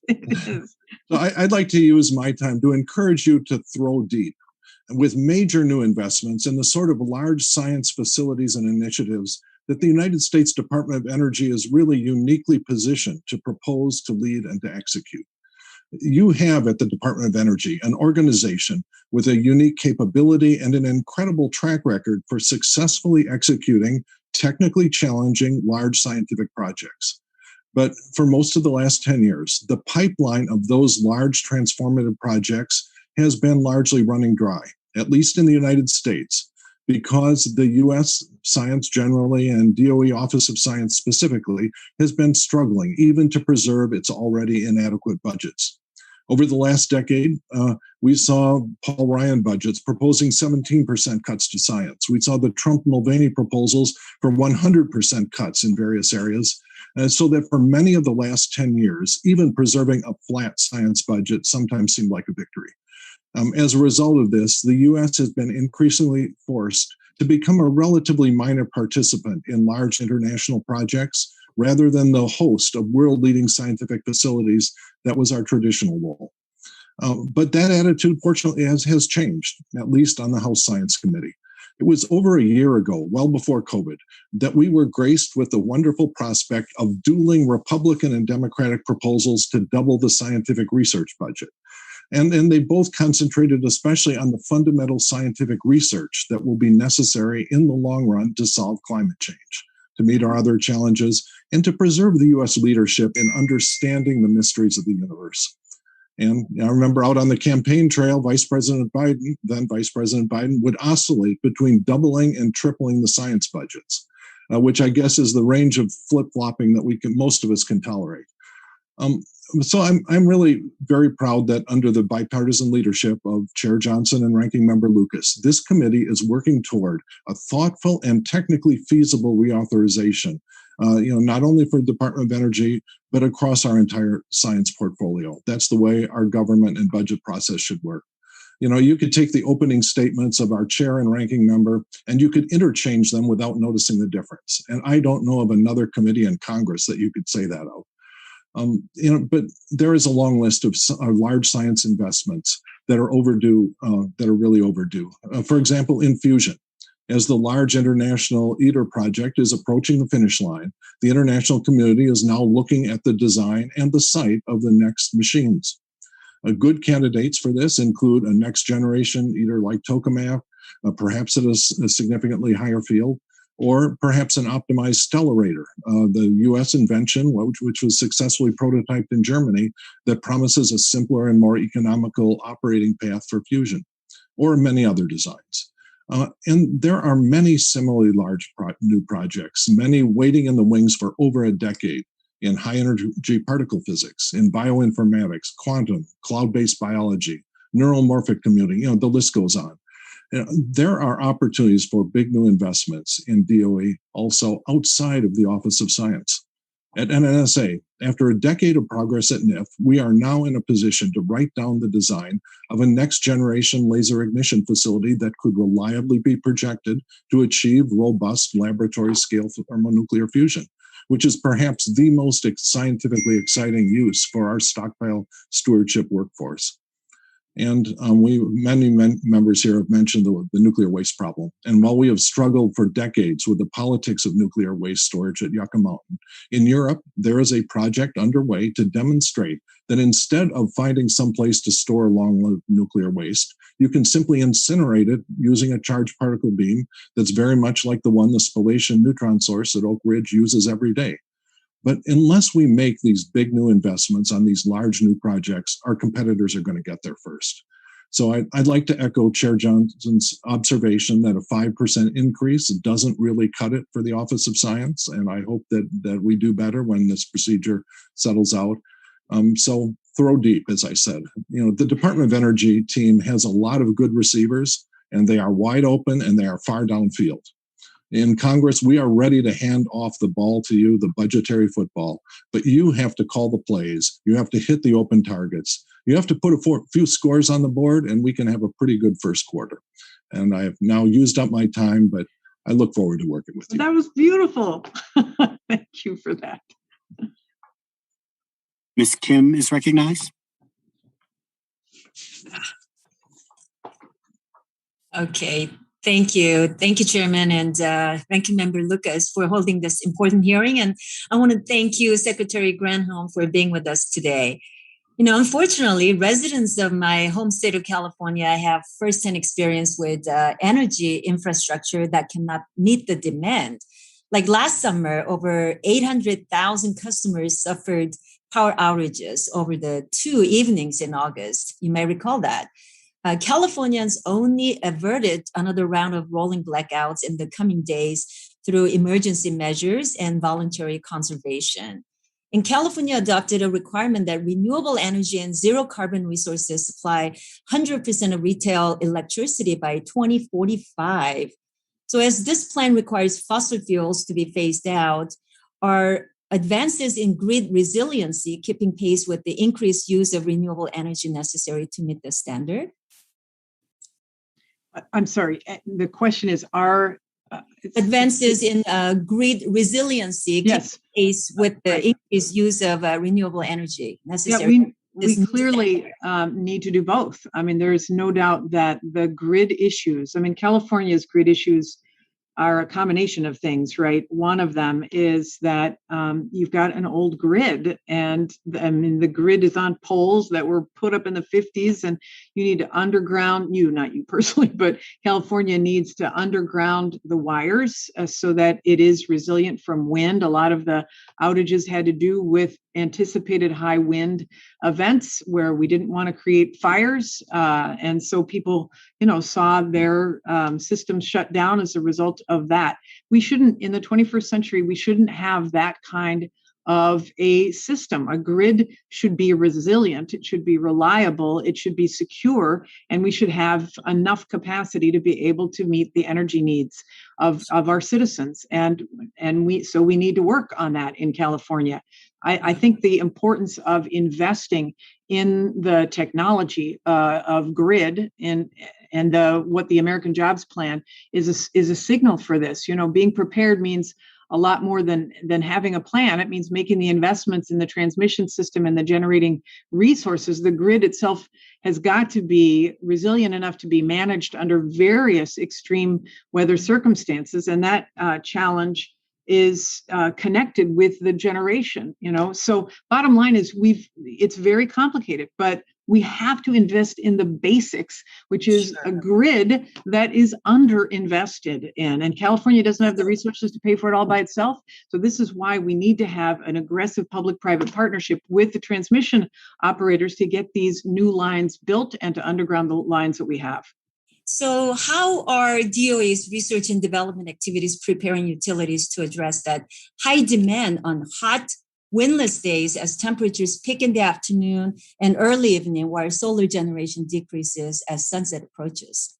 Yeah, I know that the Office of Electricity is looking at various technological advances on energy grids. First of all, to make sure that grid dispatching is efficient. And that means AI and making sure we've got the right technology on the grid to make it efficient.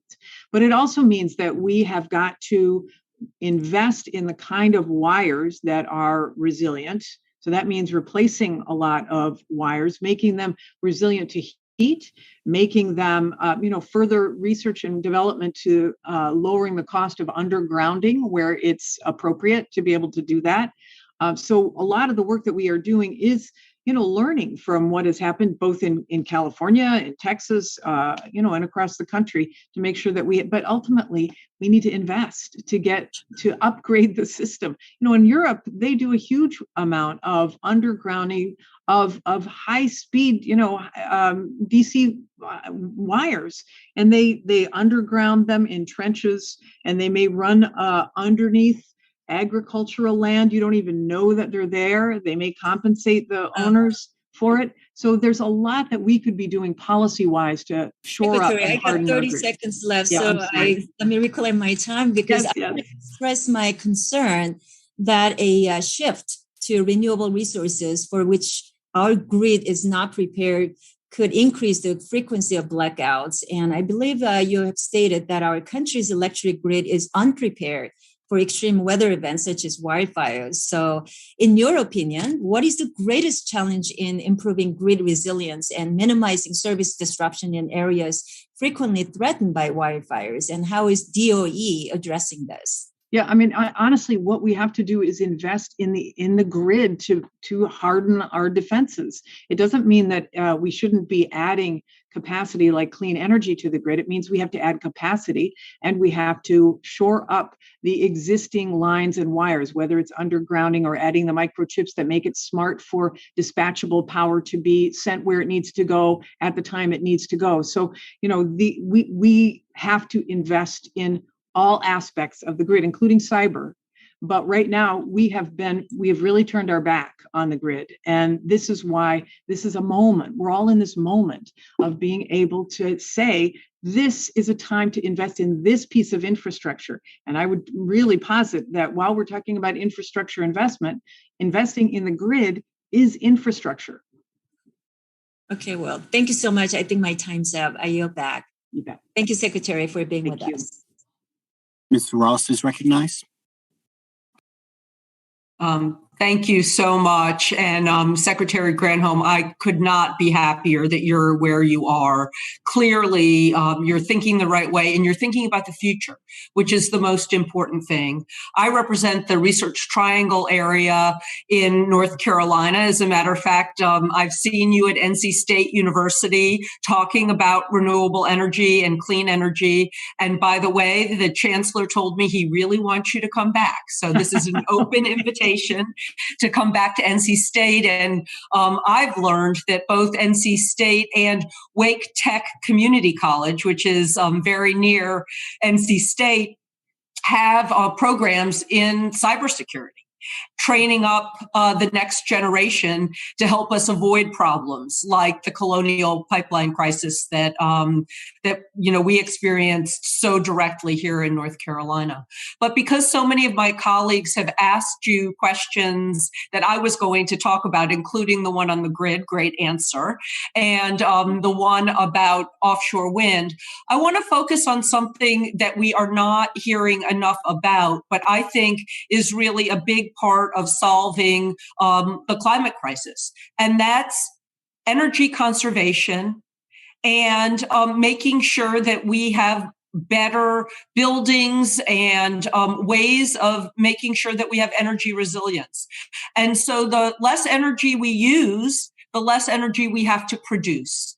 But our utilities don't have an incentive to implement these conservation programs because they sell less energy. If they build fewer things, then they have less to put into their rate base and less of a rate of return. And I've seen this here in North Carolina. I represented municipalities who wanted our monopoly utilities to give them better ways to load shift, to have more advanced meters so that people could figure out what they were doing and how to reduce their energy bills. And I would like to know how we can move forward on this, because I'm all for all the new and different ways of having energy and having a new grid. But wouldn't it be great if we could just conserve some and save our constituents some money? Yes.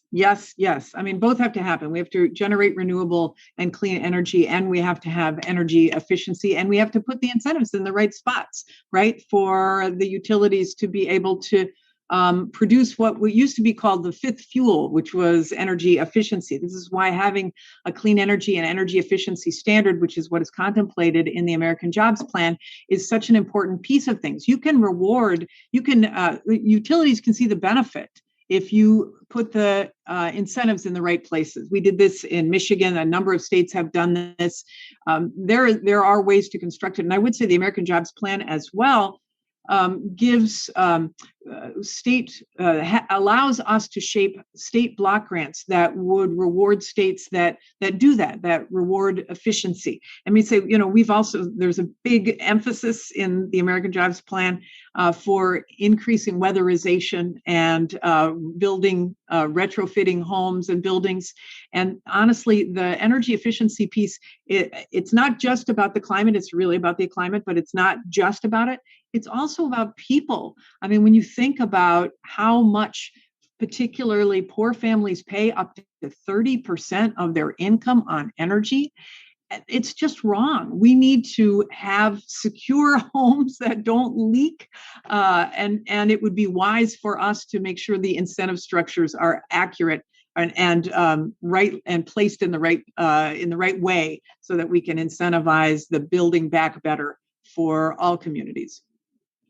And could you speak a little bit about how we inspire our people to want to conserve energy and maybe turn off the lights and things like that? And when I was growing up, that's what we did because we had an energy crisis. But I think that we've taken for granted that we're always going to be able to plug in our devices and everything's going to be there. And, it might be good if we inspire people to be a little bit more conscious of what they're doing. 1,000%. I mean, one would hope that the financial savings would be inspiration enough. I would also say that sometimes it's difficult to inspire individuals, but you can construct technology that does the work for you so that people don't really have to think about it. So smart buildings, for example, energy savings in buildings management that will automatically turn off lights when there's no movement, the smart and efficient appliances that save people $600 on average per year. And if that's not enough on their own, but having that as part of building codes, I think is a critically important piece of a comprehensive strategy with respect to energy. Thank you very much. And I yield back. Mr. Babin is recognized.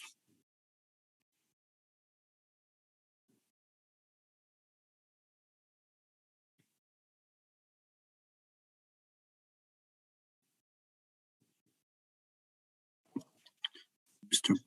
Babin is not with us anymore. Here I am. Here I am. I'm sorry. I apologize. I wanted to, I got a few questions that I'd like to ask. Appreciate you being here, Madam Secretary. Thank you so very much. Thank you. And this is a very, very important subject and issue. On the first day in office, President Biden announced that his intention was to rejoin the Paris Agreement. In April, he submitted the United States nationally determined contribution, which was an emissions reduction target of 50 to 52% below 2005 levels by the year 2030. The submission did not offer much information other than vague phrases on how it was determined, like saying the National Climate Advisor conducted an interagency process across the federal government and consulted a range of other stakeholders. The Obama administration's pledge to reach 80% reduction by 2040 was estimated to cost the United States economy $3 trillion and 6.5 million industrial sector jobs. Therefore, I want to ask, let me just say this. I believe that the American people deserve transparency and a justification if their jobs and economy are really on the line like this. So Secretary Granholm, what was DOE's role in determining this target? And did you meet or communicate directly with National Climate Advisor, Ms. Gina McCarthy? And what, if any, models or data sources from DOE were used to inform this process? Please, ma'am.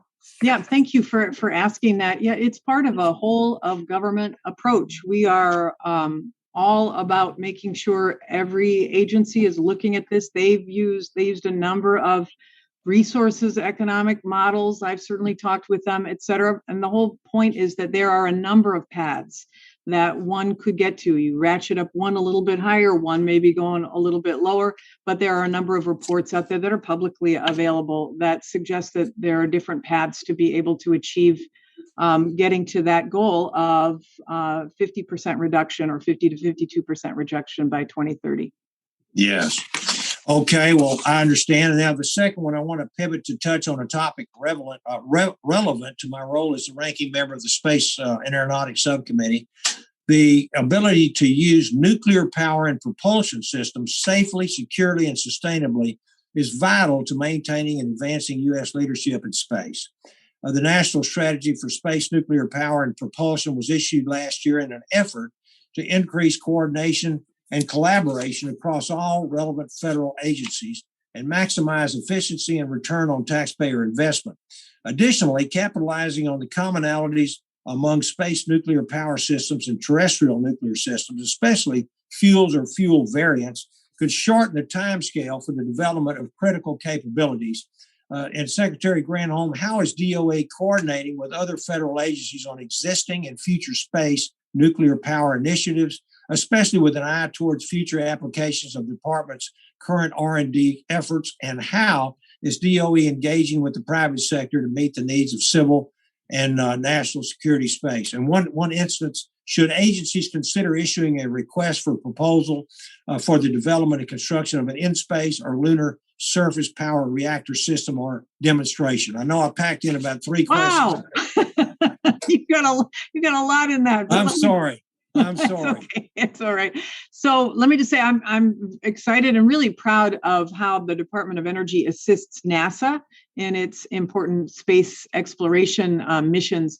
So, for example, our national labs like Idaho and Los Alamos and Oak Ridge developed and assembled the plutonium power source for the Perseverance rover that landed on Mars earlier this year. So, and DOE itself has built nearly 50 radioisotopic power systems units that have powered and more than 24, I think, space missions. So we have partnered with NASA and we're excited about that. And of course, DOE and the national labs are also leading teams to develop new nuclear thermal propulsion rockets that have the potential to be able to move, and I would say to carry and significantly reduce travel times.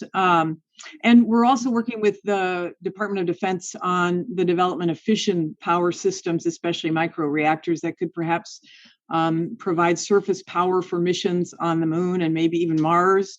So I look forward to continuing to work with NASA, and I'm glad to know that you're really interested in that as well, in space exploration. So we look forward to working with you and with the committee on that.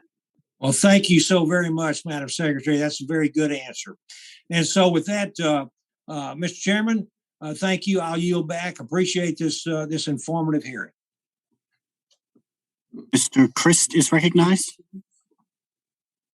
Thank you, Mr. Chairman, and Secretary Granholm. It's great to see you, and thank you for joining us today. Always a pleasure. The Department of Energy recently announced an ambitious and laudable goal of cutting the cost of solar energy by 60% within the next 10 years. What programs and initiative does the department plan to use to meet the goal, and what can Congress do to help you support that? Yeah, thank you for asking. I mean, obviously, the cost of solar had dropped so dramatically, but we announced we're cutting it yet again by 60%. And we do have a great plan. I'm really proud of how we're going to keep that price of solar coming down and down, down. And as you noted, we were really being aggressive about it. So to help us get there, we're committing funding and we're committing assistance to support that goal. It's a comprehensive plan, every bit of the process from the raw materials to the point a solar panel is delivering electrons to your house.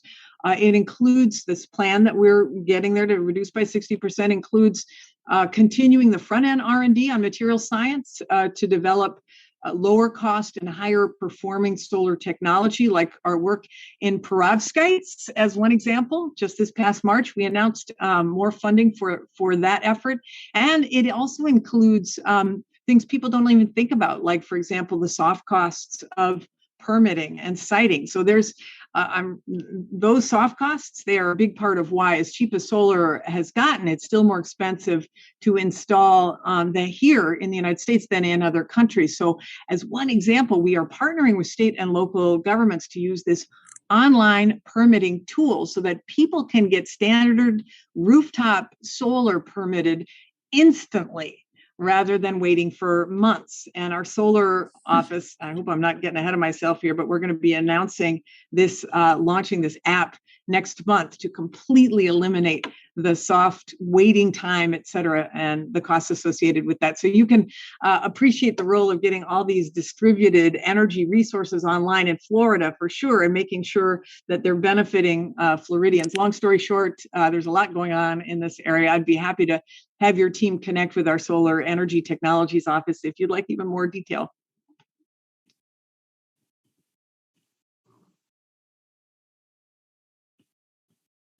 Well, thank you. Thank you. That would be great. While solar energy is growing in Florida, my home state hasn't exactly lived up to our nickname as the Sunshine State. So, as I'm sure you're probably aware, Secretary, state energy policies in Florida can make it difficult for homeowners to install, integrate, and fully benefit from solar panels. Meanwhile, Florida is arguably the state most susceptible to the impacts of climate change, and therefore the state most in need of increased renewable energy development. How can the Department of Energy incentivize states to increase integration of renewable energy into the grid? Oh, that's a great question, too. I mean, this is critical, as we need states and localities and companies to all work together along with the federal government to achieve our goals for renewable energy. And so the State Energy Program, SEP, we call it, is in the Office of Energy Efficiency inside of DOE, Energy Efficiency and Renewable Energy. And it's working this year to strategically engage the leadership of states in deploying clean energy technologies across the country. SEP funding helps to establish and to implement these clean energy policies and programs to reduce energy costs and enhance competitiveness and all of that, and improve the environment. And in addition, our national labs and all of our program offices have tools to help states integrate more clean energy onto the grid. But we can do a lot more and want to do more. And the American Jobs Plan would help us do that, and also to give states and local units as well incentives to come up with their own homegrown strategies to move toward 100% clean energy. You'll see that in the jobs plan, the state clean energy block grant program that I like calling the Build Back Better Challenge grant program. And my vision is really to work with states to come up with the best strategies to maximize clean energy. And if the state government is not so interested, to work with the local units of government inside of that state to do the very same thing, to support these resources. And the further they go in figuring out how to integrate clean energy, the more resources we would get to them to help them fulfill that vision. So I'd love to work with you on developing that program too.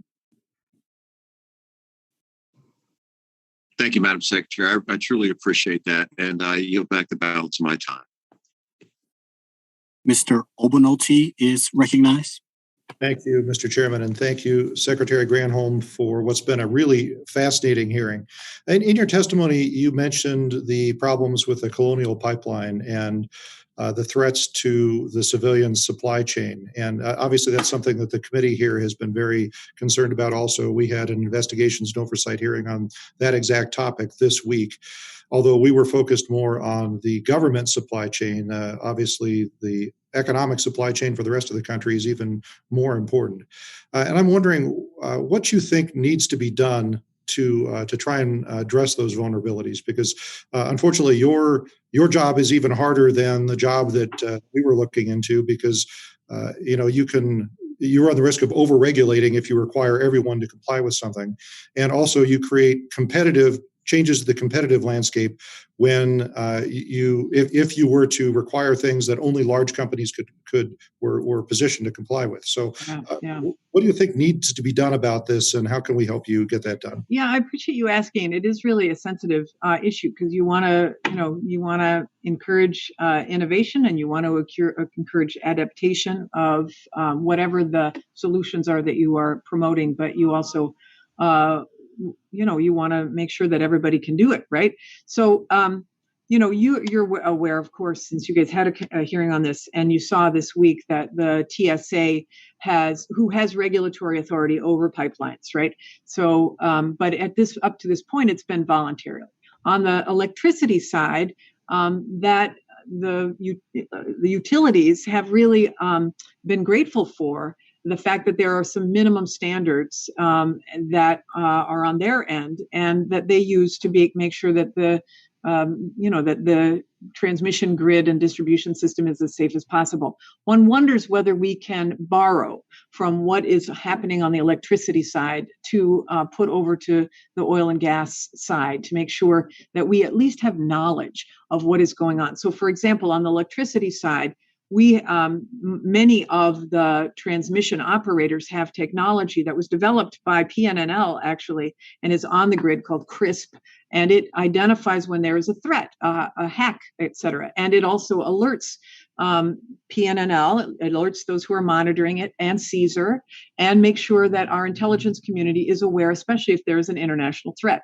There's no such system like that on the pipeline side, and so one wonders if that might be something that we should require or that should be considered.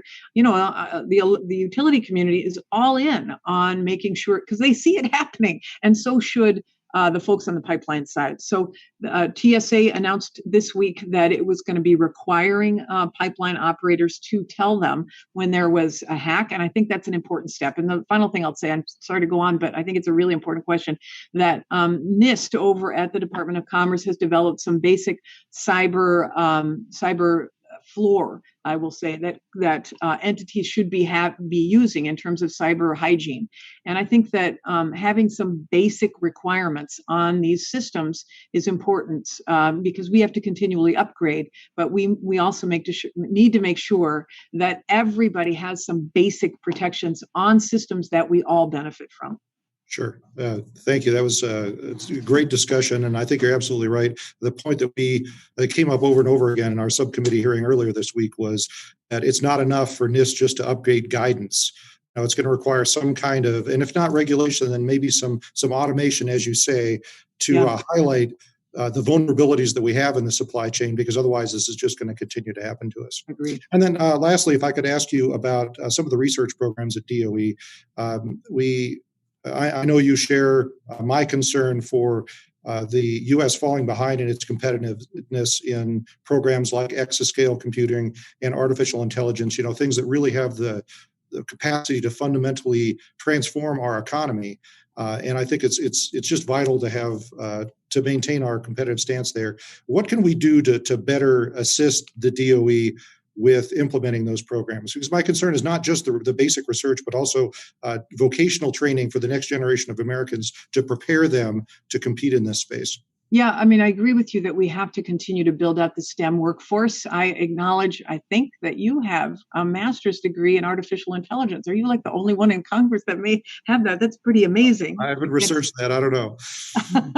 But it would be great to see more interest in areas that often are seen by young people. If they're not interested in computers off the top, then they may not be at all looking at in this space. But we need to really build out this pipeline. And today, DOE announced an initiative, $100 million initiative to fund the research of young science efforts to make sure that we are continuing to support these young STEM future career workers. But we need to go deeper and go younger to really expand that STEM pipeline. And a lot of times, I taught at Berkeley, there's a class there that is essentially computer science. It was in the computer science department, but for liberal arts majors.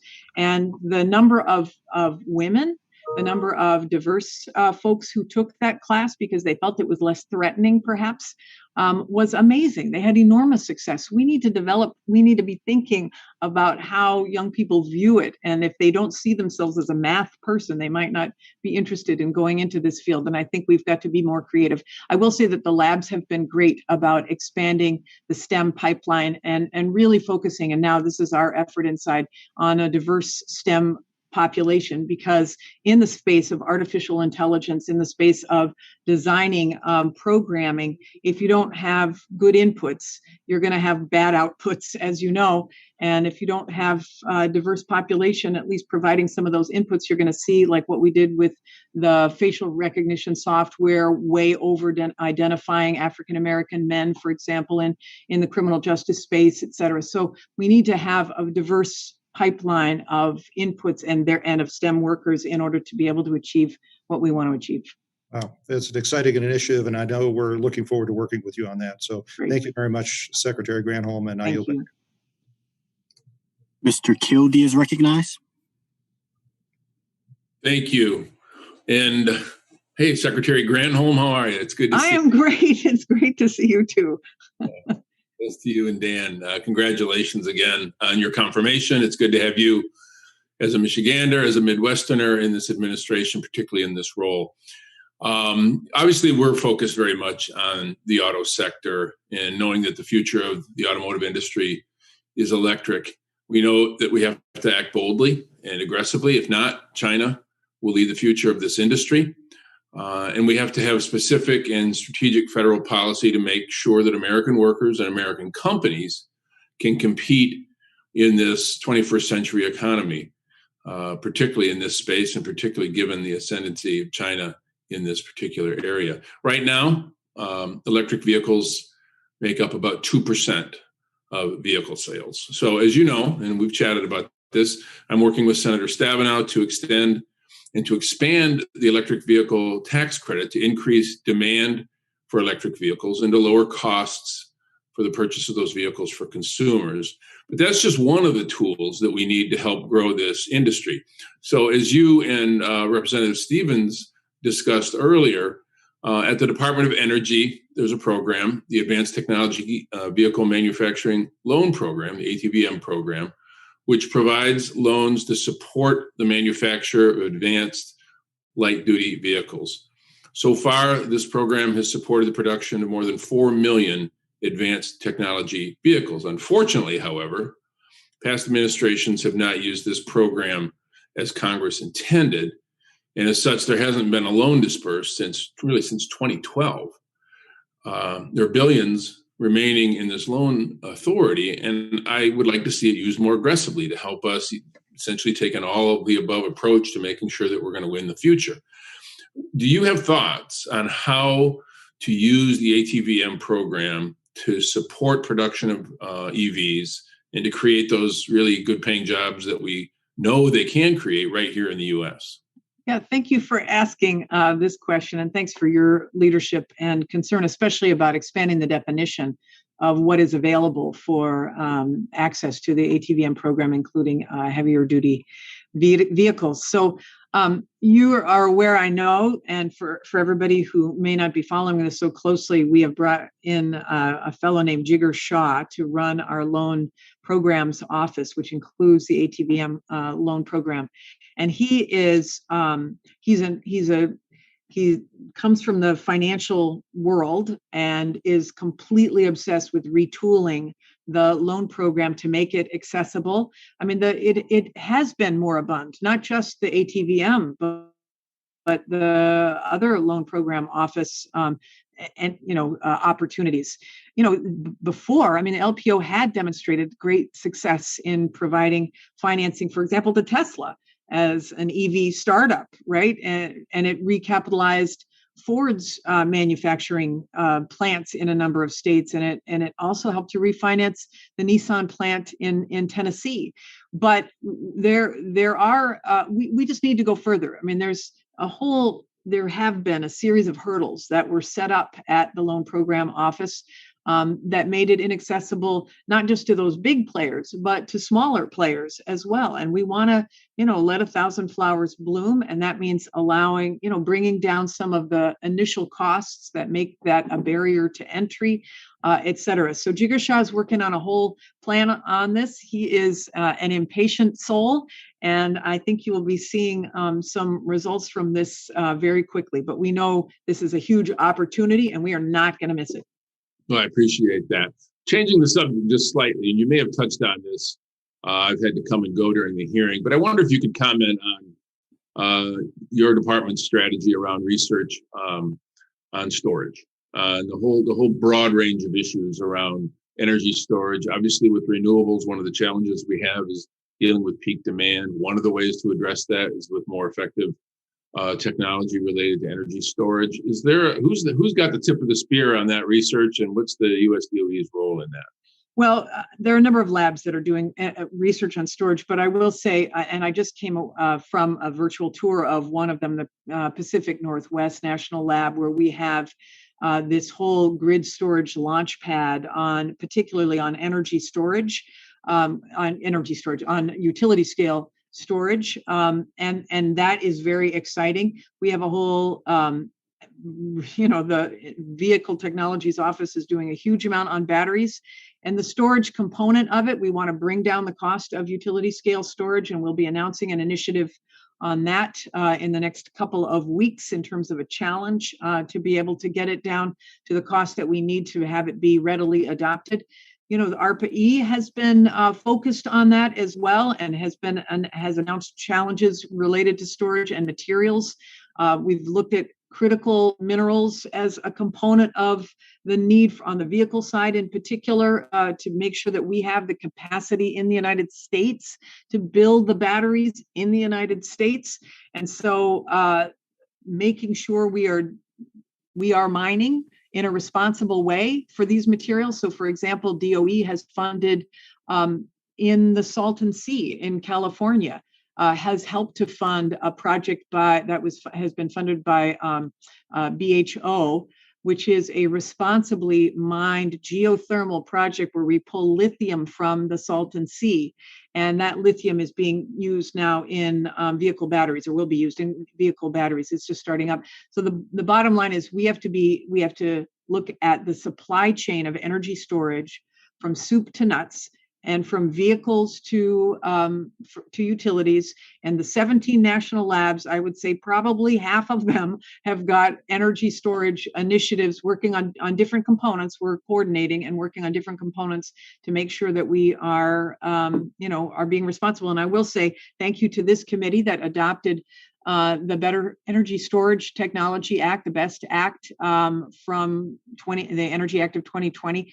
It was signed into law, and we're working on a lot of the priorities that emanated from that. It needs to be funded, right? But we've got all this cross-cutting research and development work that the Act certainly pushed us in the direction of, and we're excited to be able to take that to scale with both the American Jobs Plan and or with funding funding the authorization of that act.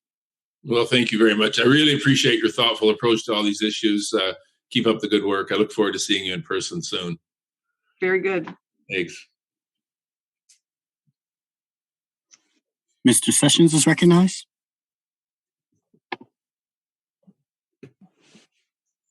Thank you very much. Secretary, I want to thank you for taking time not only to join us today, but for your service to this country.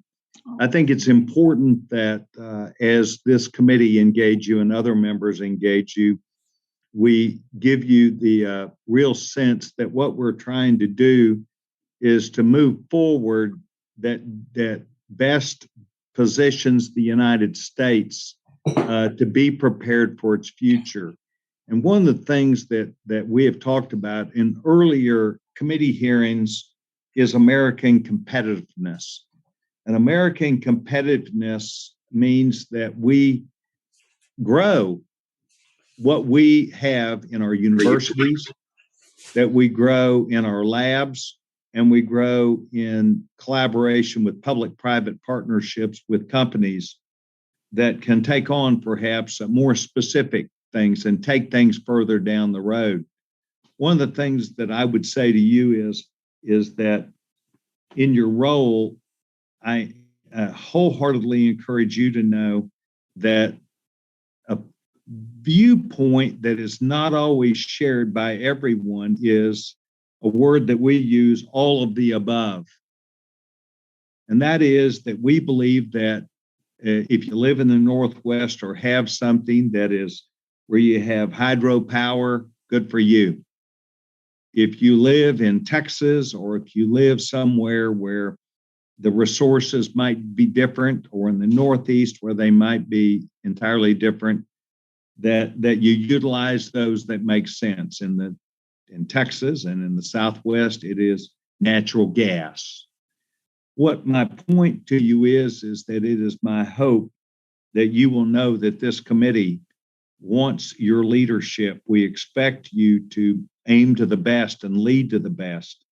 But I would also remind you that the United States, whether we are with solar panels, whether we're moving forward, and we have those directly in the district, the congressional district that I represent in Central Texas, or whether we have the big 38-story wind turbines, we all want to work together.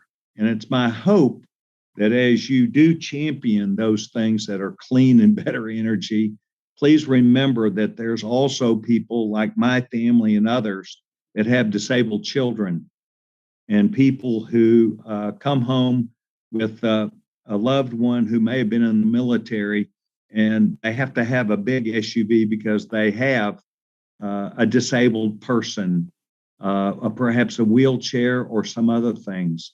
And I think too many times there's a tendency from some people, it's hard to say, sometimes it could be me even, but who finds a way to become more narrow rather than acknowledging that we're all in different circumstances and we all have different needs. And we need each of these areas, like I'm big into nuclear power because it's a non-emitting source. My point is, thank you. And I hope that you know that this committee wants and needs you to be successful, but that I hope that you'll remember that that balance comes about, that different people have different needs. And I know a good number of the young people in your party are pushing you, and I get that. That does not bother me. They're pushing you in certain angles. I would encourage you to remember everybody. And I want to thank you very much. The gentlewoman, Eddie Bernice Johnson, and I served together in a district right next to each other. Mm-hmm. I know her well. Her professional nature, her abilities are dominant when she chooses to put them to play, and she does. And I will tell you that we all wish you well and want this to be a spectacular opportunity for everyone that's involved. Now you got about 35 seconds, but Secretary, I want to thank you. Well, I appreciate that. If I could just say thank you. I want to see all as well. And I think that the great thing about this energy space is that there are good paying jobs for all kinds of people in all pockets of the country, for communities like you're talking about that have relied on fossil fuels. The technology that we can bring to be able to manage carbon emissions is really an opportunity for them. And so I'm excited to work with this committee, and I appreciate your real uplifting of the bipartisan nature that I have been questioned, certainly, but that obviously is reflective of the spirit, the esprit de corps of this committee. So thank you for that.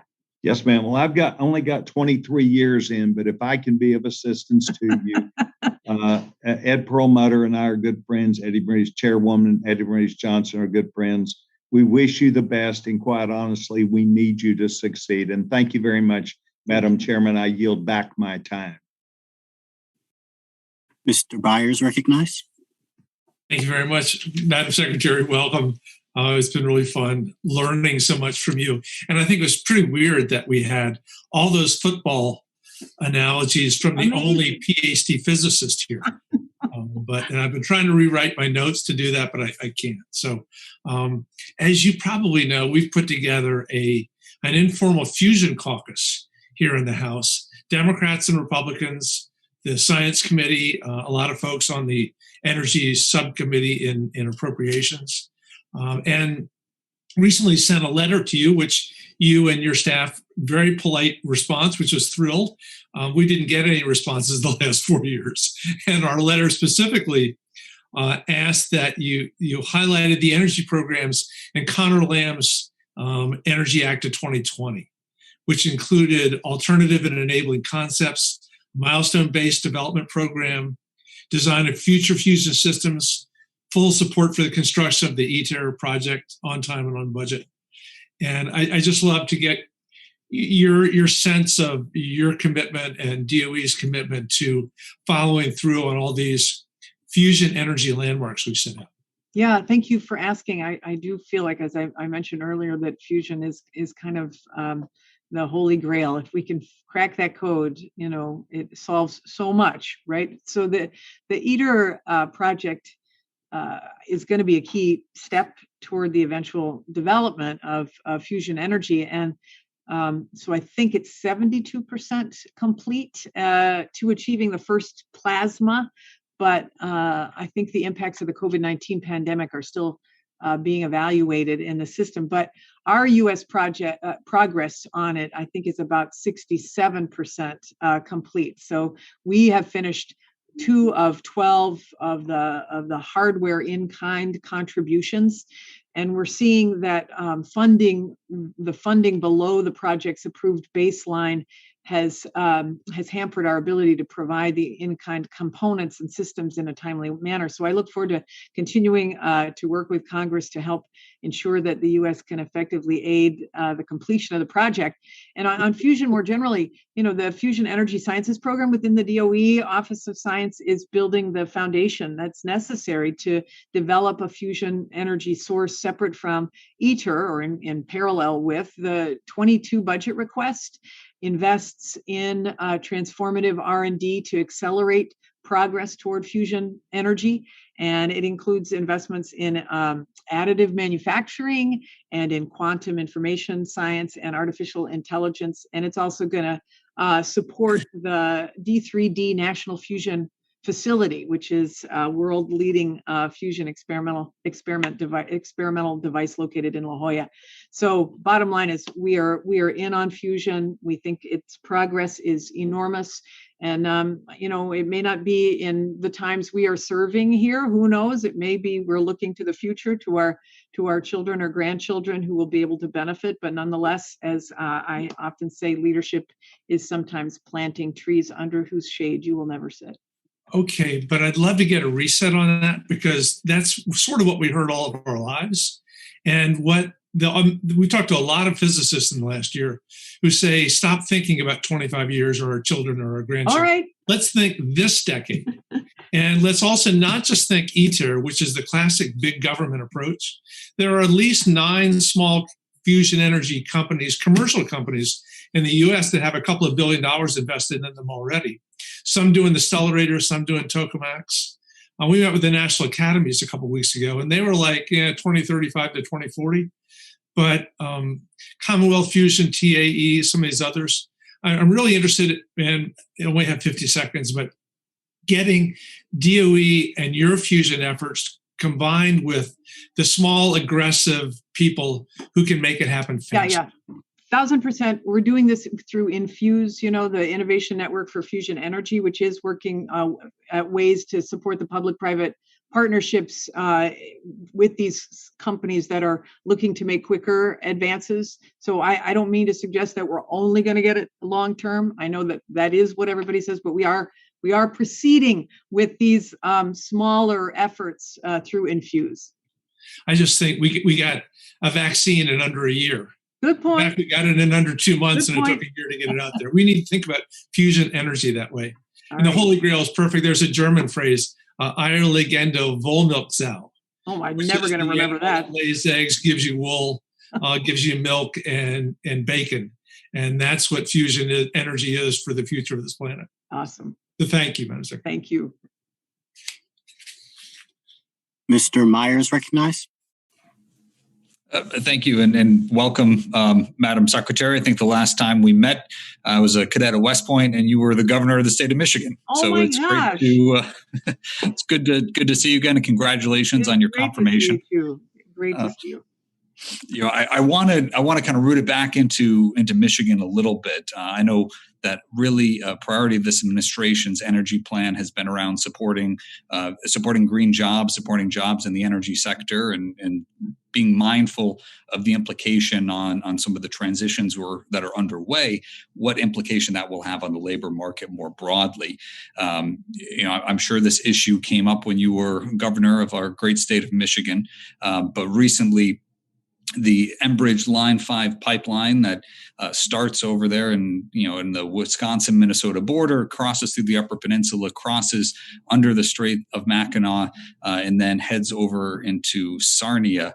The Governor Whitmer, your successor, has been engaged in a pretty long struggle to shut down that pipeline, specifically citing the concerns of the path of the pipeline under the Strait of Mackinac. Enbridge agreed to build a tunnel, but so far that tunneling operation has been put on hold because of state level concerns, which I find personally frustrating because every day that the tunnel sits there is a risk, every day that the pipeline sits on the bed of the Straits of Mackinac presents a greater risk, and we could solve that with the tunnel. Now, I think we're all in broad agreement on the need to be entering into, in all of the above scenario, increasing the use of renewables, increasing the use of low carbon or carbon zero energy production technologies. And I think we also all agree we're not going to arrive there overnight. This is going to be a transition period. We'll always need some base load on demand. And we have a lot of consumers right now who are dependent on fossil fuels, whether for transportation or for home heating. And Line 5 is critical for propane distribution throughout the state. And this is an issue that even the Canadian ambassador has raised out of concern that a premature shutdown of Line 5 will have cascading energy impacts, and that it's something I'm fully supportive of a green future, but also know that we need to build the bridge to get there. So I wondered if you could speak to where the administration's stance is on the Line 5 pipeline and on kind of the governor of Michigan, on Governor Whitmer's efforts to shut that down. Yeah, thanks for the question and for your service. So it is a matter that's in active litigation, and DOE doesn't have a direct role regarding this project, but because it's in active litigation, I'm not going to comment further on it. All right. Well, I understand that position. I just wish that they're, especially considering our strong partnership with Canada and the way in which this impacts our bilateral relationship with our neighbor and a vital trading partner, that the administration will do everything they can to expedite that tunneling so that, again, we can reduce the risk of any sort of pipeline spill, while at the same time ensuring we are stabilizing markets and not putting an undue burden on the citizens of Michigan on their energy needs.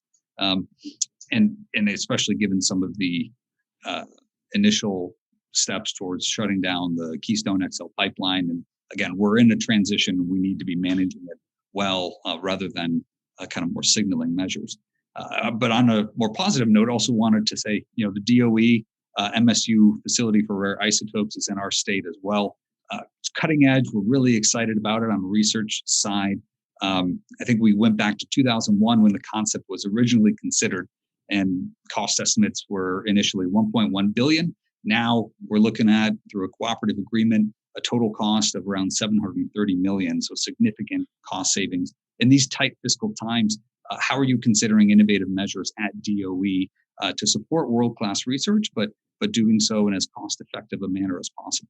Yeah, thanks for that too. I mean, I'm very excited about FRIB, and it was initially a gem of an idea when I was governor. It's very exciting that Michigan State has got this very important facility, and hopefully it is a game changer. We know that it's a game changer, and I think the research is going to start next spring at the facility for rare isotope beams. So it's a game changer for the international research community as well. So I mean, on the broader question, this is why it is so important that, first of all, that this committee has taken such a leadership role in supporting science and supporting the facilities that support science. This is a big facility. It's an expensive facility, but it's going to be a huge jewel in the crown of facilities that we in the United States have to advance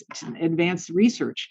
So whether it's exascale computing or the FRIB or the efforts with these cyclotrons. I mean, honestly, there's so much capital and funding that have gone into these important facilities that when Congress decides that it is going to fund research and support these facilities, it is a statement to both America, to our researchers, but is a statement to the world that we are committed to leading.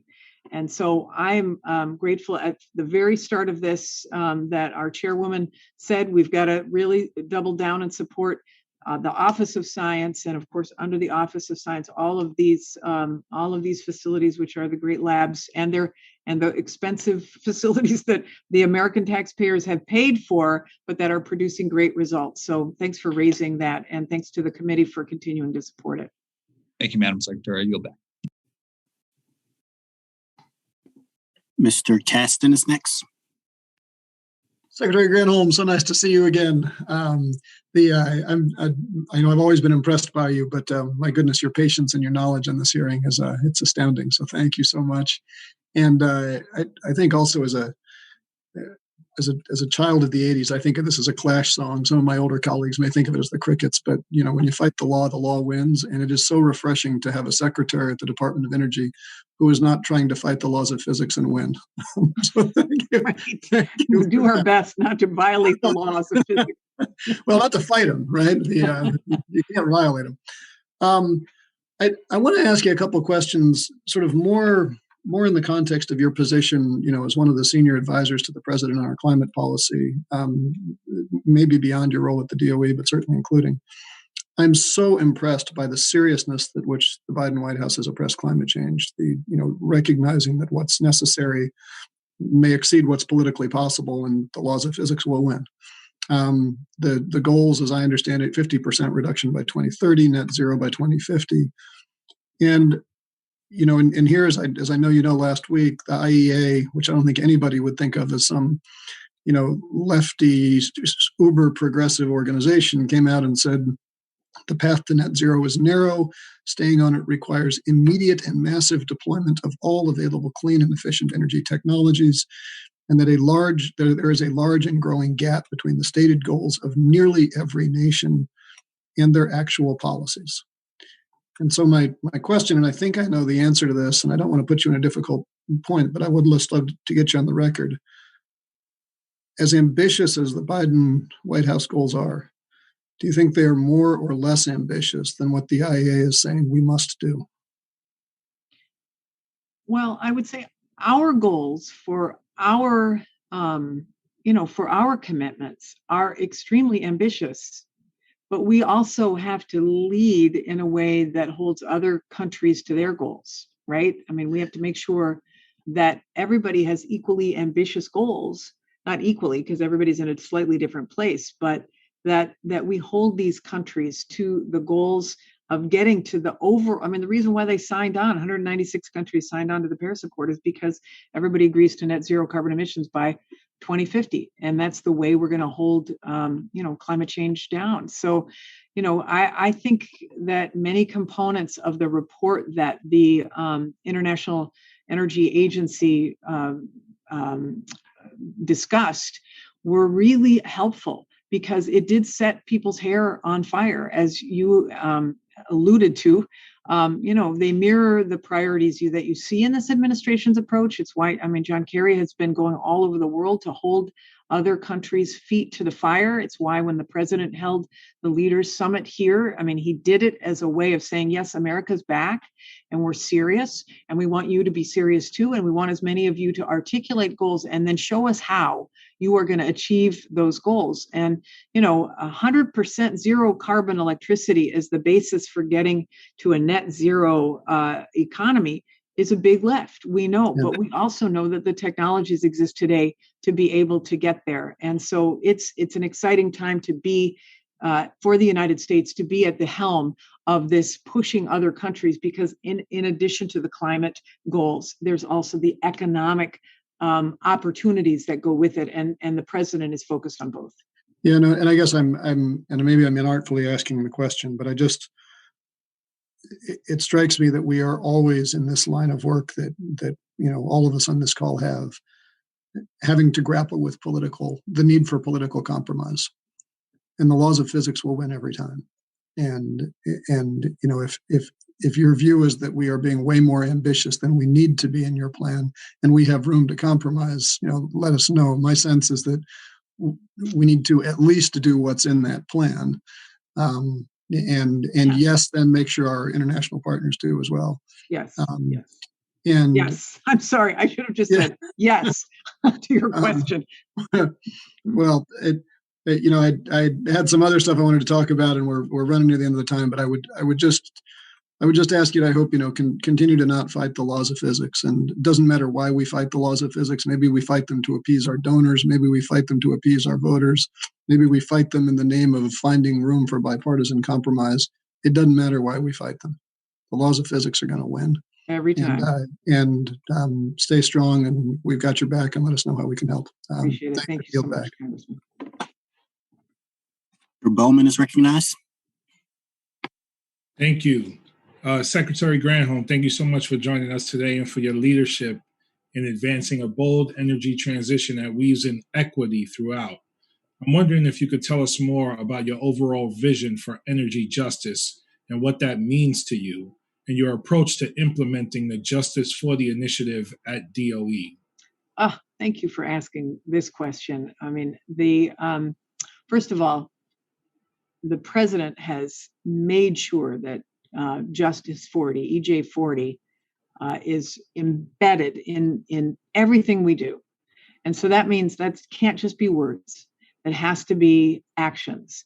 So this, everybody should know this, that too many communities in our country, low-income communities, communities of color, urban and rural, have experienced disproportionate downsides from issues like pollution stemming from the energy system, and have missed out on the benefits. So 40% of the benefits of the American Jobs Plan are going to be directed to communities that have been left behind. And to implement that Justice 40 initiative across the DOE complex and to coordinate with other federal agencies, he has developed a whole of government approach. And one thing that's really going to help us with this work is the early stages of piloting. For example, we have Shalonda Baker, who heads our Office of Equity, is piloting an online visualization tool that displays our investments through an energy justice lens so that we are transparent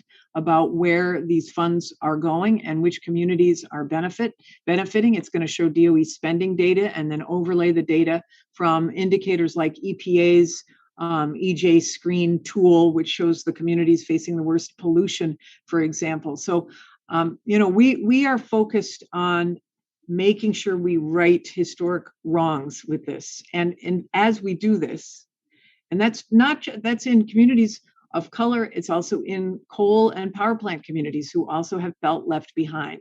These communities across the swath who have felt left behind are the communities who should benefit from the most from these investments. And to us, making sure that we have a department that reflects the full spate of communities, meaning people who we've appointed, who are helping to make these decisions and guide us, are really incredibly important so that the policy outcomes are the right ones. So environmental justice 40 through the Biden administration is a whole of government effort to make sure that we see all of these communities, and that we not just see them, but that we help make sure that they lead our desire to have a clean energy future, jobs, investments, homes, rebuilding, you name it.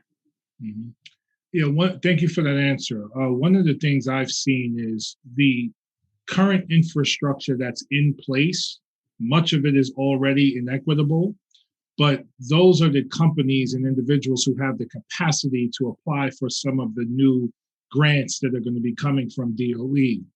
How can we ensure new entrepreneurs of color and grassroots organizations have the capacity to apply for some of these grants? Yeah, this is a great question. And we have been meeting with various grassroots organizations to ensure that we have developed our process in a way that allows access and that doesn't create further systemic barriers to access. So Shalonda Baker, I don't know if you know her or have met her, but I would love to have her connect with you. She, as I say, is leading our whole DOE effort, but she's also connected. Of course, the Council on Environmental Quality is making sure that they lead the full of government approach, but making sure that we listen to the voices who are most impacted, but also who have the opportunity to help us overcome and tear down the barriers that historically have existed to accessing these programs is a key part of it. It's just a key part of it. Awesome. Thank you so much. I'll follow up with your office and Ms. Baker as well. We'll follow up with you. Yeah. Thank you. Thank you. All right. Thank you. I yield back. Mr. Lamb is recognized. Madam Secretary, thank you for serving again and for hanging with us in this long hearing. I wanted to talk to you, if I could, about steel making in Western Pennsylvania. And I know that a couple other members, including Representative Kildee, have asked about the Loan Program Office. In the Energy Act last year, we made a change to the authorization for the LPO that would specifically allow them to get involved in industrial processes like steelmaking and decarbonizing steelmaking.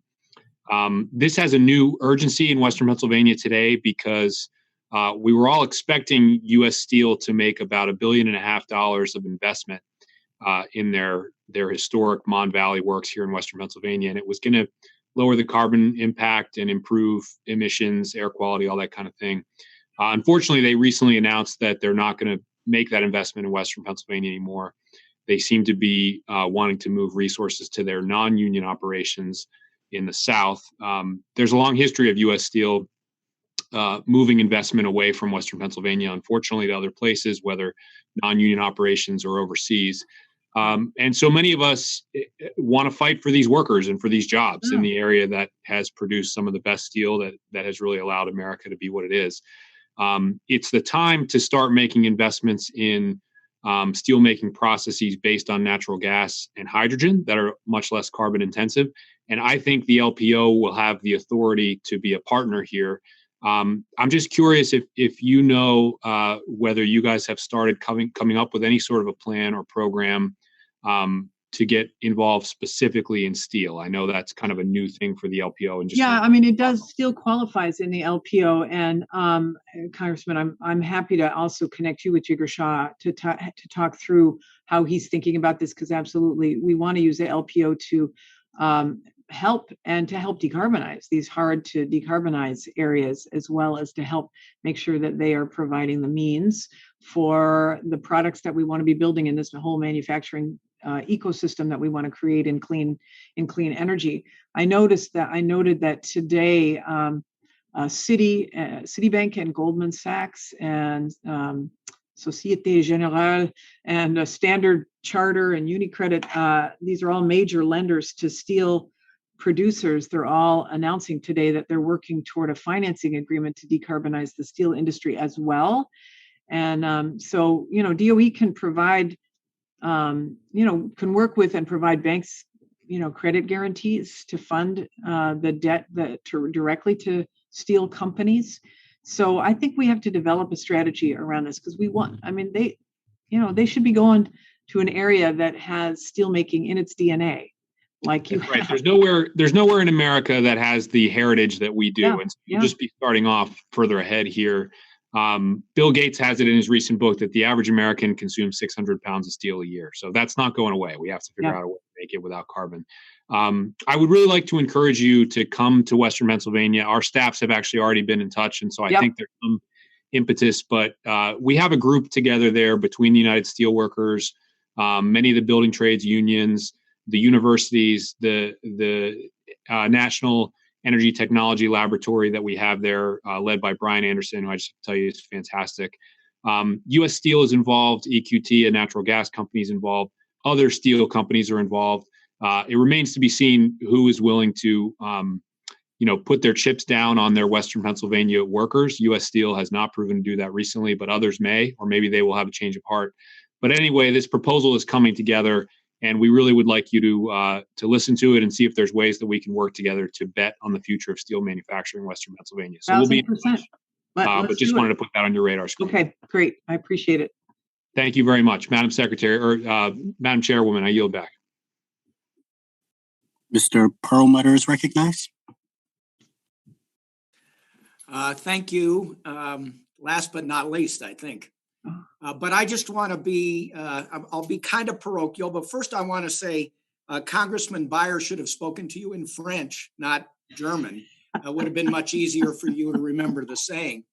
The second thing is I want to join Mr. Sessions in wishing you all the success at the department. It is so key this time in our country's history and the world's history. So I'm in a building about a half a mile east of the National Renewable Energy Lab, a building that was designed by some engineers in the predecessor lab called the Solar Energy Research Institute. And so I can look right out my window to the mountains and to the lab where it's nestled right in there next to a mesa just as we get to the mountains. And they are busy and they are active over there. And we've got fantastic scientists and engineers. And I think my job is they advocate for themselves, but I want to advocate for them. In the infrastructure package that we're all discussing, there is substantial support for the labs sort of writ large. I just want to make sure that as part of your list of priorities, that NREL is part of that list. Of course. It's such a fantastic laboratory. Absolutely. Absolutely. I mean, Office of Energy Efficiency and Renewable Energy and NREL are the collaborating team that are at the global forefront of delivering our zero carbon technologies. So absolutely. And you are blessed to be in that state and near them. No, and so we're actually in the DOE as part of it doing a land swap with the state and with the county to make sure that the top of the mesa, and it sits right on one of the flanks of the mesa, remains open. So it's a big open space thing. And then they're creating a parcel of ground where there will be a public-private kind of an area where a lot of energy efficiency and renewable energy companies can come and locate in a specific area right next to the lab. And I just want to thank the department for being part of that effort. Awesome. Well, happy to, and look forward to continued collaborations on whether they're in Colorado or out of Colorado, because NREL's amazing. Well, when you're in town, we'd love to visit the lab with you. And it's right in an area, and I've invited the chair of our committee, and it was postponed because of COVID, but there are a number of labs right here on the very front range of Colorado. There's the Colorado School of Mines, which has so many professors working on energy efficiency and solar renewable stuff, but a whole bunch of labs in this area. So maybe the chairwoman of the committee will join you when you're out here, and we'll tour these labs together. So I'm just reminding our chairwoman about our postponed visit. So with that, I'll yield back, and thank you, Secretary. Thank you. Thanks so much. This hearing.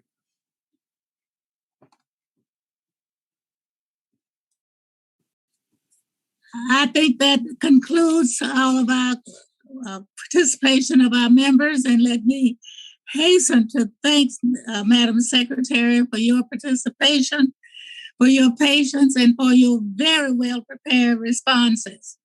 And let the record will remain open for 2 weeks for additional statements from members and for additional questions that come before the committee. Our witness is excused, and we thank you again, and the hearing is adjourned. Thank you.